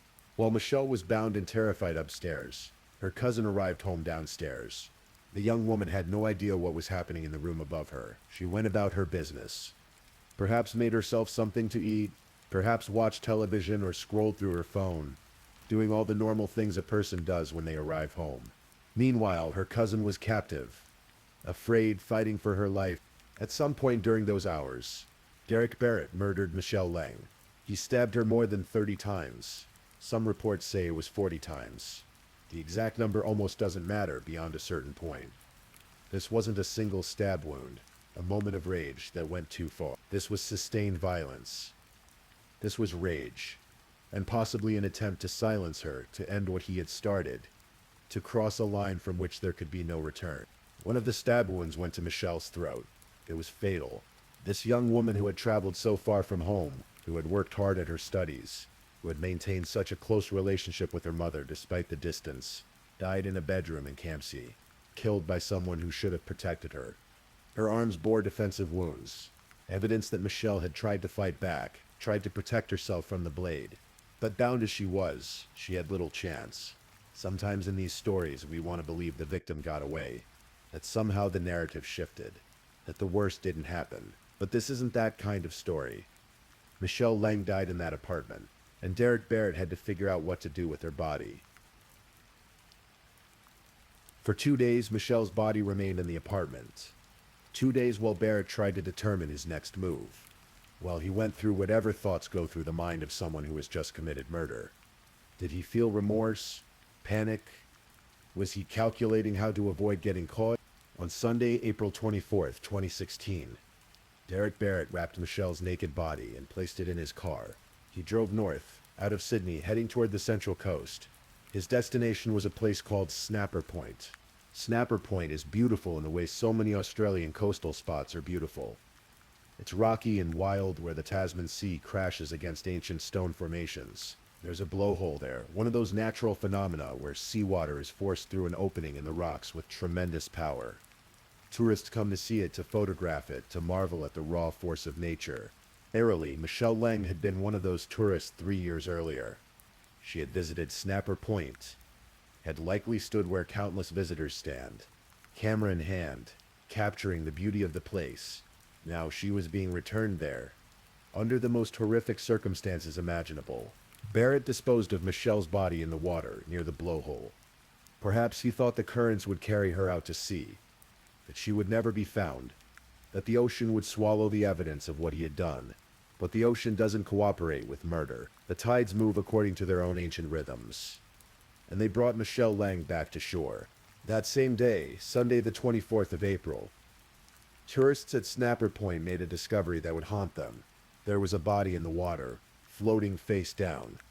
They alerted authorities, and police arrived to secure the scene. But there was a problem. The body had no identification. Michelle's naked form gave investigators no clues about who she was, where she came from, what her name had been when she was alive. In cases like these, police have to try to identify the deceased through other means. They rely on missing person reports, on dental records, on distinguishing features, and increasingly on technology. NSW police created a computer-generated image of the dead woman's face. It's a particular kind of image. These computer identikit reconstructions, they try to capture what a person looked like in life, but there's something slightly off about them, something that sits in the uncanny valley between photograph and drawing. The image was released to the public in hopes that someone would recognize her. For 3 days, Michelle Lang remained identified. Her body was in the morgue, being examined by pathologists who documented the more than 30 stab wounds, the defensive injuries on her arms, all the physical evidence of the violence that had ended her life. But they didn't know her name. Back in Campsie, Michelle's aunt had returned home from Wollongong, and Michelle was nowhere to be found. The apartment felt wrong. Something was off. Where was her niece? Michelle wouldn't just disappear without telling anyone. She would have left a message, sent a text, said something to someone. The aunt must have asked Derek Barrett if he knew where Michelle was. We can imagine that conversation, the careful answers he would have given, the performance of concern he would have put on. Whatever he said, the aunt became convinced they needed to report Michelle missing. Here's where Derek Barrett made a calculated move that reveals something about criminal psychology. Rather than resist the idea of going to police, rather than try to deflect or make excuses about why they shouldn't get authorities involved, he agreed to accompany his wife to file a missing person report. Perhaps he thought this would make him look innocent, cooperative, concerned. Perhaps he believed that by actively participating in reporting Michelle's disappearance, he would divert suspicion away from himself. They went to the police station together. The aunt explained that her niece was missing, that this was completely out of character, that she was worried. Derek Barrett stood there, playing the part of the concerned family member, while he knew exactly where Michelle Leng was. He knew because he had killed her and dumped her body at Snapper Point just days earlier. But modern police work involves more than just taking statements. Investigators had been working the unidentified body case with increasing urgency. They had the computer-generated image. They had been checking it against missing person reports. And when Michelle's aunt filed that report, with photographs of her niece attached, someone made the connection. The computer-generated image from Snapper Point matched the young Chinese woman who had just been reported missing from Campsie. Michelle Leng had been found, she had been identified, and now police had a very specific question to answer. What had happened to her in the days between when she was last seen alive and when her body appeared in the water at Snapper Point? Investigators began building a timeline. They pulled CCTV footage from around Sydney, tracking Michelle's movements. They found footage of her shopping at Pitt Street in the CBD on the Thursday before she disappeared. They tracked her catching a train from the city to Campsie train station. They could see her arriving home. And then, nothing. After that, there was no trace of Michelle Lim on any camera anywhere in Sydney. It was as if she had vanished the moment she entered the Campsie apartment. But someone had been captured on camera. Cell phone tower data and other electronic evidence placed Derek Barrett's phone traveling from Campsie to the Central Coast on the morning of April 24th. His phone pinged a tower at Doyleson, not far from Snapper Point, just 25 minutes before Michelle's body was discovered by tourists. The evidence was mounting. Police began to look more carefully at Derek Barrett. They obtained warrants to search the apartment, to examine his phone, to dig into his digital life. And what they found was disturbing beyond what anyone could have imagined. On April 30th, just days after Michelle's body had been identified, police arrested Derek Barrett and charged him with his niece's murder. The man who had stood in the police station playing the concerned family member, who had accompanied his wife to report Michelle missing, who had looked investigators in the eye and said nothing, was now in custody.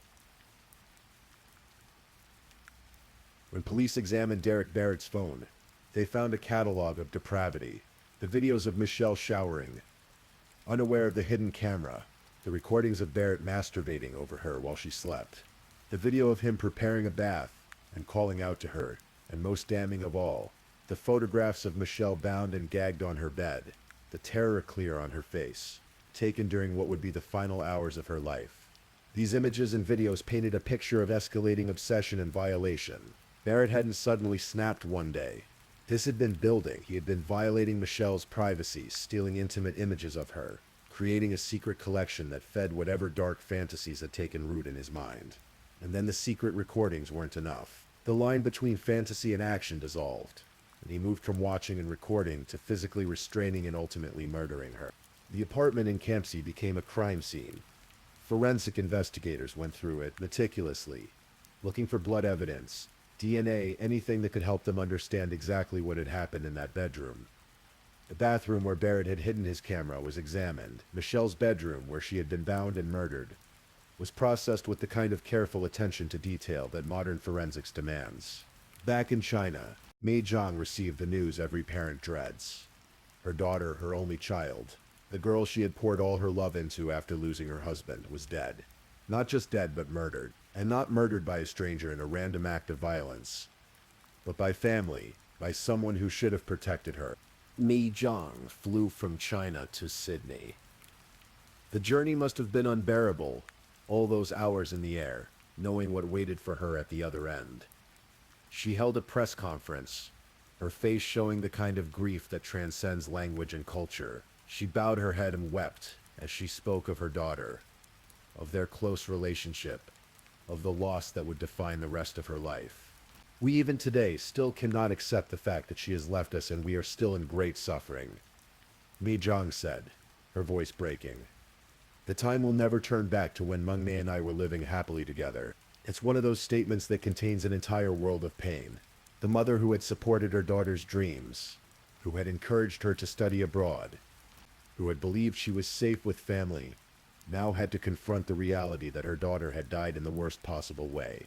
And there was no turning back time, no way to undo what had been done, no way to bring Michelle back. Initially, Derek Barrett maintained his innocence.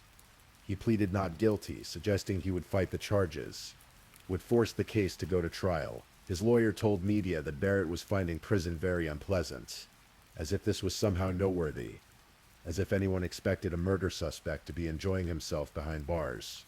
But as the evidence mounted, as the prosecution built their case, Barrett's position became increasingly untenable, the phone records placing him at snapper point, the videos and images on his phone, the forensic evidence from the apartment, the autopsy showing the more than 30 stab wounds. There was no explaining this away, no narrative he could construct that would make sense of all these pieces of evidence pointing directly at him. In August of 2017, Derek Barrett changed his plea. Appearing via video in Burwood local court, he pleaded guilty. He admitted to murdering Michelle Lang. He admitted to indecently assaulting her. He admitted to detaining her with intent to obtain advantage. He admitted to multiple counts of committing acts of indecency with a person over 16 years of age. By pleading guilty, Barrett avoided a trial, which meant certain details might not be aired publicly, might not be picked apart by prosecutors in front of a jury. But it also meant that the evidence was strong enough that fighting the charges was pointless. His lawyers must have told him that going to trial would result in the same guilty verdict, probably with harsher sentencing. The case moved to the Inazabzua Supreme Court for sentencing. This is where the full scope of Barrett's crimes was laid out, where prosecutors could present all the evidence, where Michelle's family could make victim impact statements, where a judge would determine just how many years Derek Barrett would spend behind bars. Crown Prosecutor Lee Carr painted a picture of escalating violations that culminated in murder. She presented the videos, the photos, the timeline of events. She spoke of Michelle's terror in those final hours. Bound and helpless, knowing something terrible was happening. One of the photographs where the victim's bound but still alive indicates a look of absolute terror on her face. Carr told the court, "It's a detail that's hard to hear, hard to think about." Michelle knew. In those moments before she died, she knew her uncle was going to kill her. Barrett himself spoke in court, though his words rang hollow given what he had done. He said he had betrayed 2 families and was guilty of what he deserved. He wept, a display of emotion that came far too late to matter. Where were these tears when he was setting up cameras to film Michelle showering? Where was this remorse when he was binding her hands and gagging her mouth? Where was this guilt when he was stabbing her more than 30 times? The betrayal he referenced was real, but it was deeper than perhaps even he could fully acknowledge. He had betrayed Michelle, who should have been safe, in his home. He had betrayed his wife, Michelle's aunt, who had trusted him around her young relative. He had betrayed his daughter, who had lived in the same apartment, unaware that her father was capable of such violence. He had betrayed Mei Zhang, who had entrusted her only daughter to what she thought was the safety of family. In December of 2017, Justice Stephen Campbell handed down Barrett's sentence. He was given 46 years in prison, with a non-parole period of 34 years. This meant that Barrett, who was 28 at the time of the murder, would be at least 62 years old before he could even apply for parole, and there was no guarantee parole would be granted. For Michelle's family, no sentence could ever be enough. Mei Zhang and other family members expressed their belief that Barrett should never be released, that he should spend the rest of his life behind bars. When you've lost someone the way they lost Michelle, when the details of her final hours are so horrific, when the betrayal is so complete, there is no punishment that feels proportionate to the crime. But the legal system doesn't operate on the principle of proportionate emotional satisfaction. It operates on precedent, on sentencing guidelines, on attempting to balance punishment with the possibility of rehabilitation, even in cases where rehabilitation seems unlikely or impossible.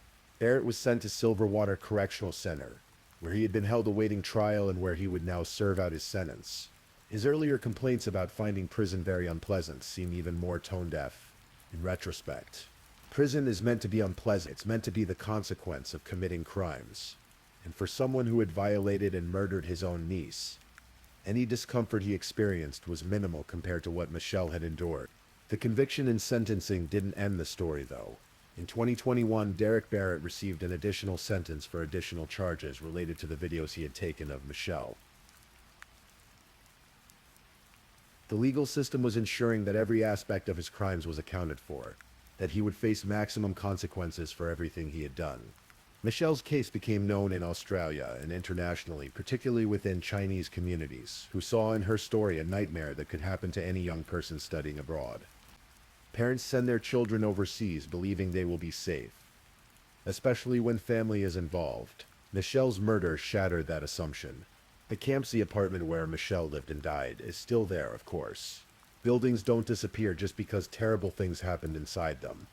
People likely live there now, unaware of the history, going about their daily lives. That's how it works in cities. The past is buried beneath the present, and only those who remember or who research the stories know what came before. Snapper Point is still beautiful. Tourists still visit to see the blowhole, to watch the power of the ocean forcing water through rock. Most of them have no idea that a young woman's body was once found there, that it was chosen as a dumping ground by someone who thought the sea would hide his crime. Nature doesn't remember these things. It simply continues. Waves crashing, tides moving in and out, the same today as yesterday as 1,000 years ago. But Michelle Lang is remembered. She is remembered by her mother, who will carry the weight of this loss for the rest of her life. She is remembered by friends in China and Australia, who knew her as a kind, diligent person who deserved so much more than what happened to her. She is remembered by people who never met her but who heard her story and were moved by it, angry about it, sad about it.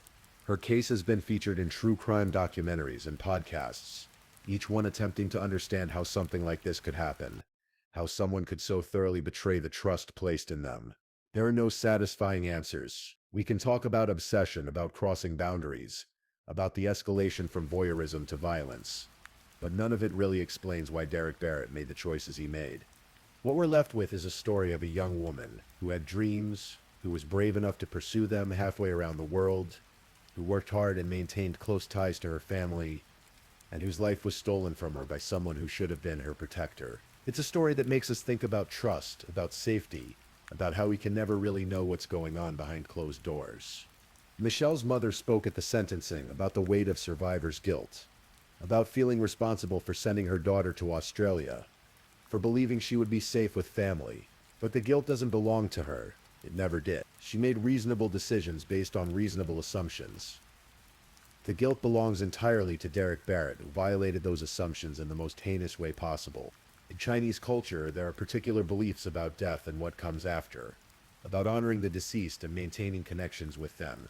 Mi Zhang had to bury her daughter far from home, had to navigate grief while dealing with a foreign legal system, foreign media, foreign police. And throughout all of it, she had to live with the knowledge that her daughter's final hours were filled with terror and pain. True crime stories like Michelle Lang's are difficult to process.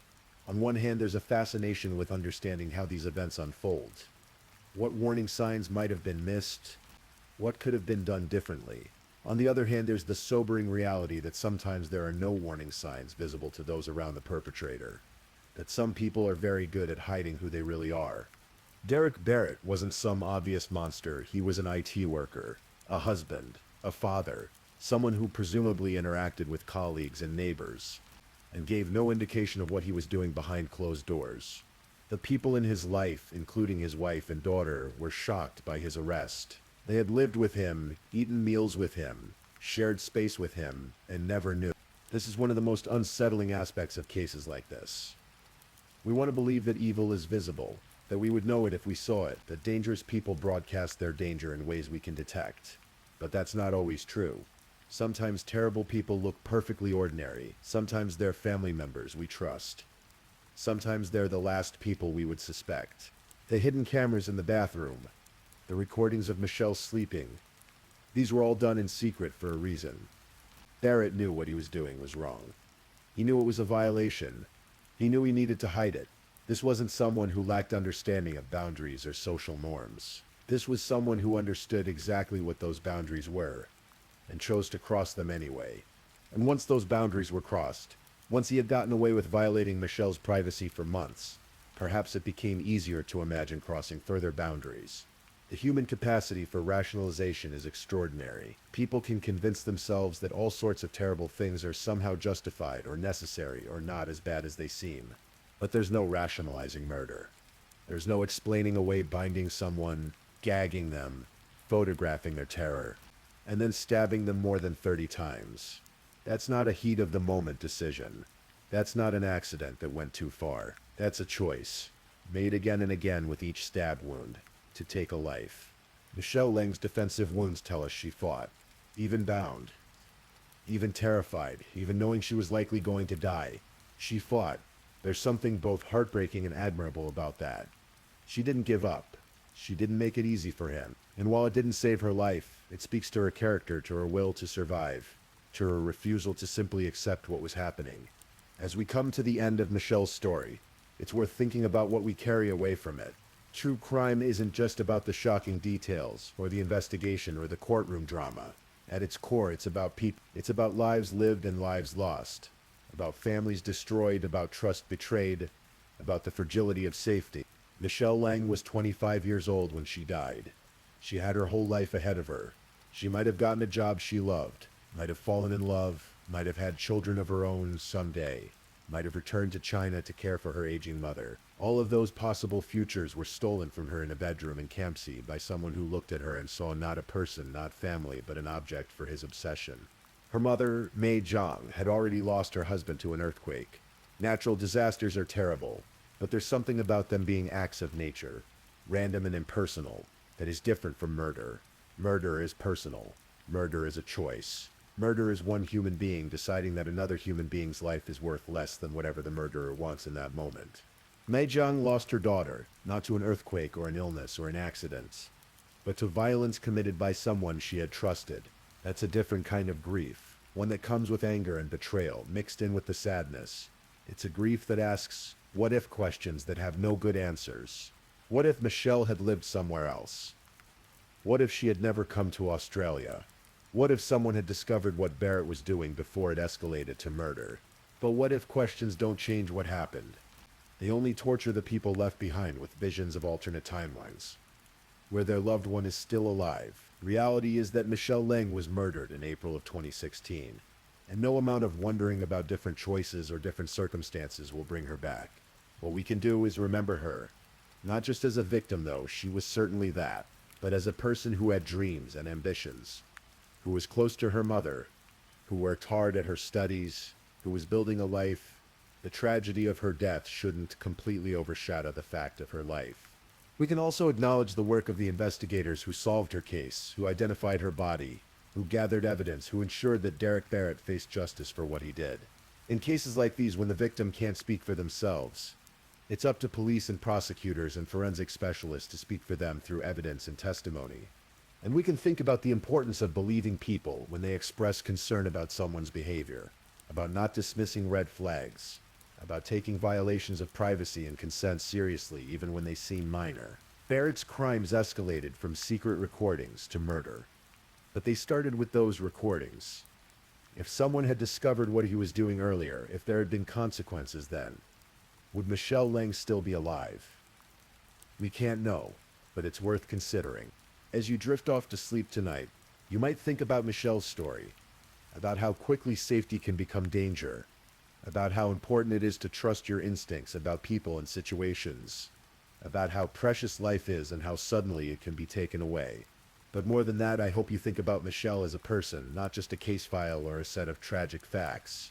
She was someone's daughter, someone's friend, someone who laughed and studied and had plans for her future. Her life mattered. Her death was a tragedy, and her story, however difficult it is to hear, is worth telling because she is worth remembering.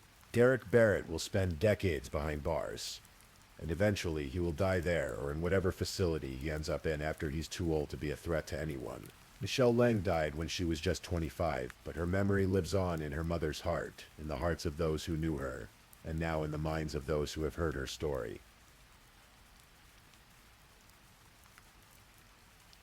Please, if you're still awake, let's move on to our last story.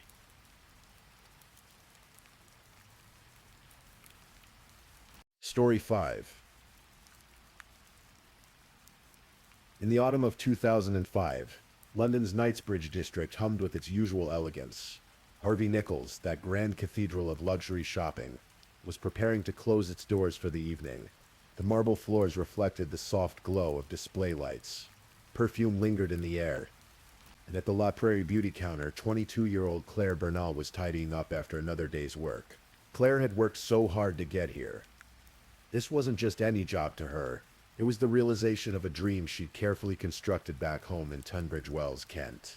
She'd studied beauty consultancy and theater makeup, building her skills piece by piece, and when she decided Harvey Nichols was where she wanted to be, she didn't just apply, she wrote directly to La Prairie, telling them exactly why she loved their brand, why she understood their customers, why she would be perfect for them.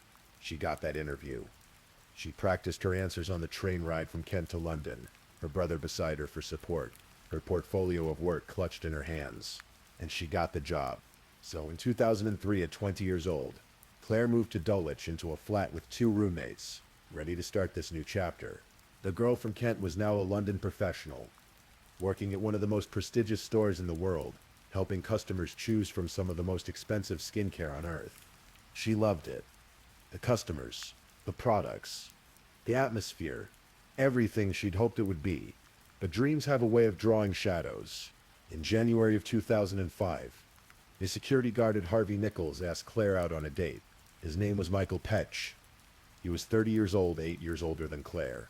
Originally from Slovakia, Michael had moved to London in 2003 on a student visa, though he'd previously worked at the American Embassy in Bratislava. When Slovakia joined the European Union, he gained freedom of movement, and he settled into his job as a security guard at the store.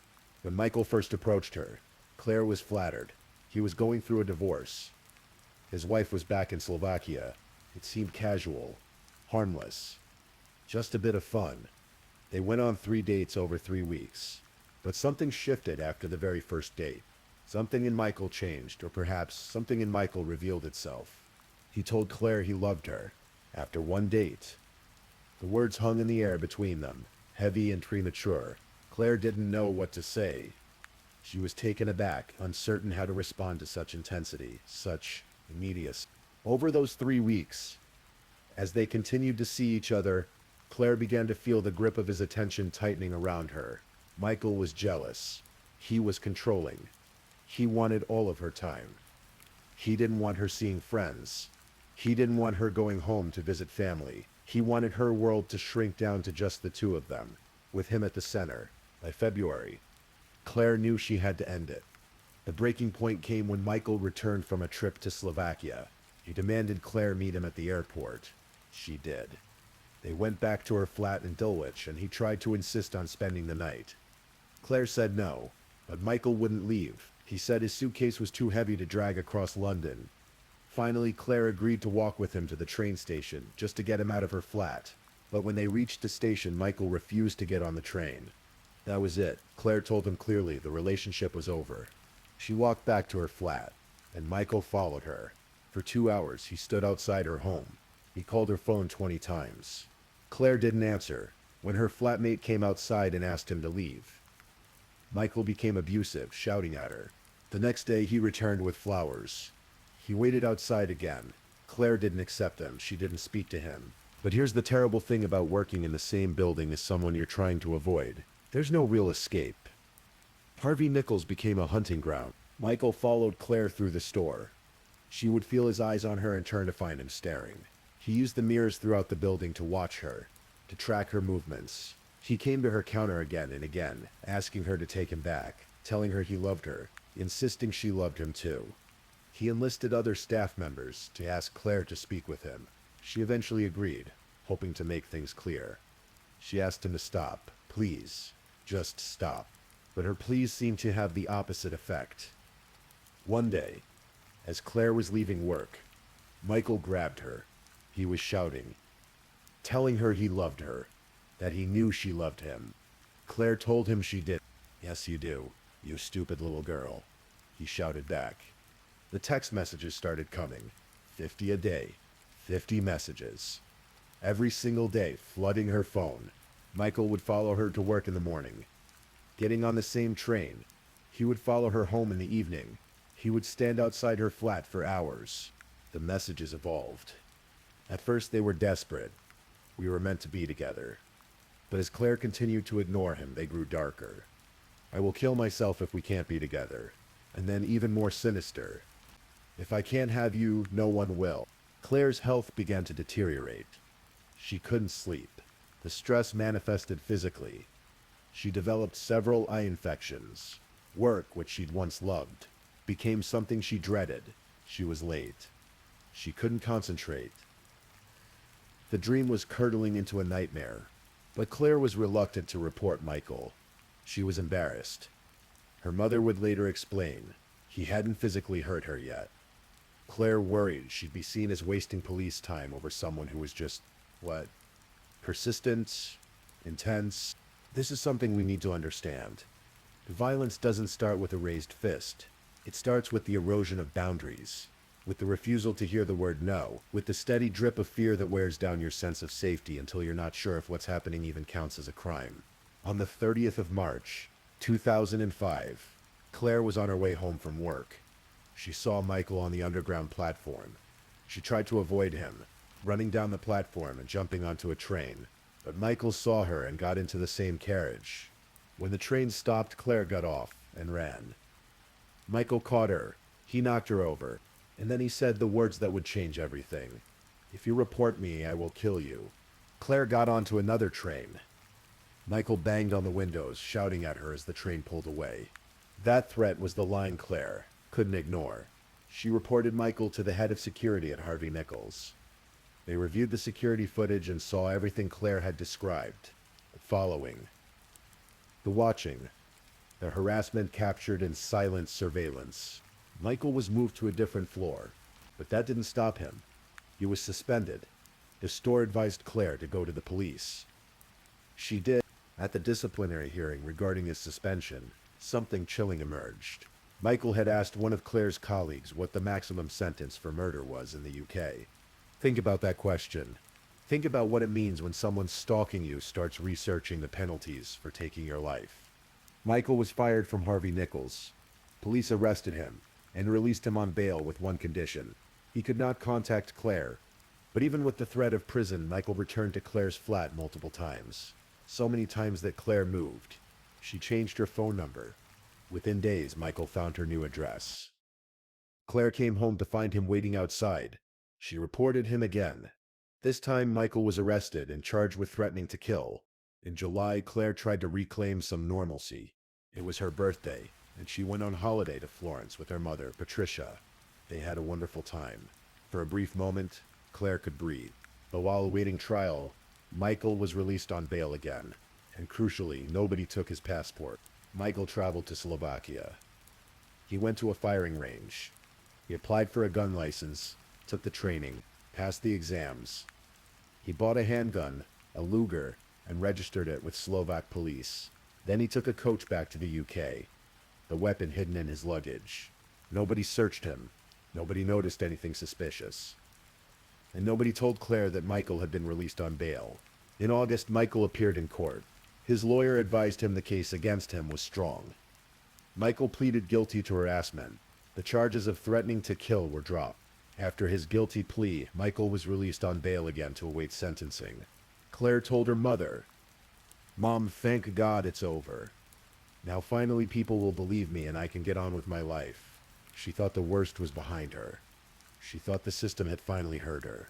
She thought she was safe. 2 weeks later, on the 13th of September, 2005, it was a Tuesday evening. The store was quiet, about to close. Claire was at the La Prairie counter with a colleague, tidying up for the day. It was 7:50 in the evening. 10 minutes until closing time. Claire's colleague saw a shadow. Then a man behind Claire. Michael Petch had entered through a back door. He'd walked directly to the beauty counter where Claire stood with her back to him. He shot her once in the back of the head.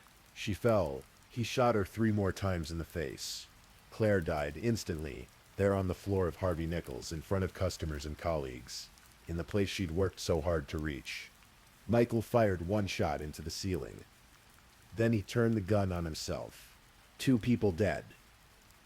In seconds. After months of warning signs, after arrests, after guilty pleas, after a system that was supposed to protect a young woman who did everything right. When police informed Patricia Bernal that her daughter had been shot, Patricia knew immediately who was responsible. She said his name before they did, Michael Petch. Later toxicology would show Michael was high on cocaine when he killed Claire. An inquest followed. Questions were asked. How did this happen? How did a man who'd threatened to kill someone, who'd been arrested twice, who'd been deemed dangerous enough to fire from his job, how did he end up free and armed in the same building as his victim? The investigation revealed the police officer assigned to Claire's case was young and had a heavy caseload. The training for domestic violence incidents was only 1 day long. The officer had failed to fill out a risk assessment form regarding Michael's threat level. The coroner determined that even if the form had been completed, Michael likely would have been classified as low risk, because he had no previous convictions. The coroner ruled Claire had been unlawfully killed, but that her death could not have been anticipated. But Patricia Bernal and the families of other stalking victims disagreed. They knew the system had failed. They knew that Claire's death was preventable. Michael had been arrested twice. He'd threatened to kill. He'd asked about the maximum sentence for murder. He'd been released on bail. His passport never confiscated, allowing him to travel freely to another country to arm himself and prepare. Patricia and other families formed an organization called Protection Against Stalking. They approached Prime Minister David Cameron with a simple request: make stalking a standalone criminal offense. Recognize it not as mere harassment, but as the specific, calculated campaign of terror that it is. Cameron agreed. In 2012, the law was passed. Stalking is an abhorrent crime, Cameron said. It makes life a living hell for victims, breaking up relationships, forcing victims to move house, making them feel they are being watched 24 hours a day. This is why we are explicitly criminalizing stalking, to make sure that justice is done, protect the victims, and show beyond doubt that stalking is a crime. Claire's law followed later, though named for a different victim. It gave people the right to ask police if their partner had a history of violence. These laws exist because Claire Bernal existed, because she was a young woman with dreams who studied hard and got a job she loved, and did everything she was supposed to do. She reported her stalker. She followed the process. She trusted the system, and the system didn't save her. Claire's mother carries that weight still. The weight of the what-ifs. What if Michael's passport had been taken? What if the risk assessment had been completed? What if bail had been denied?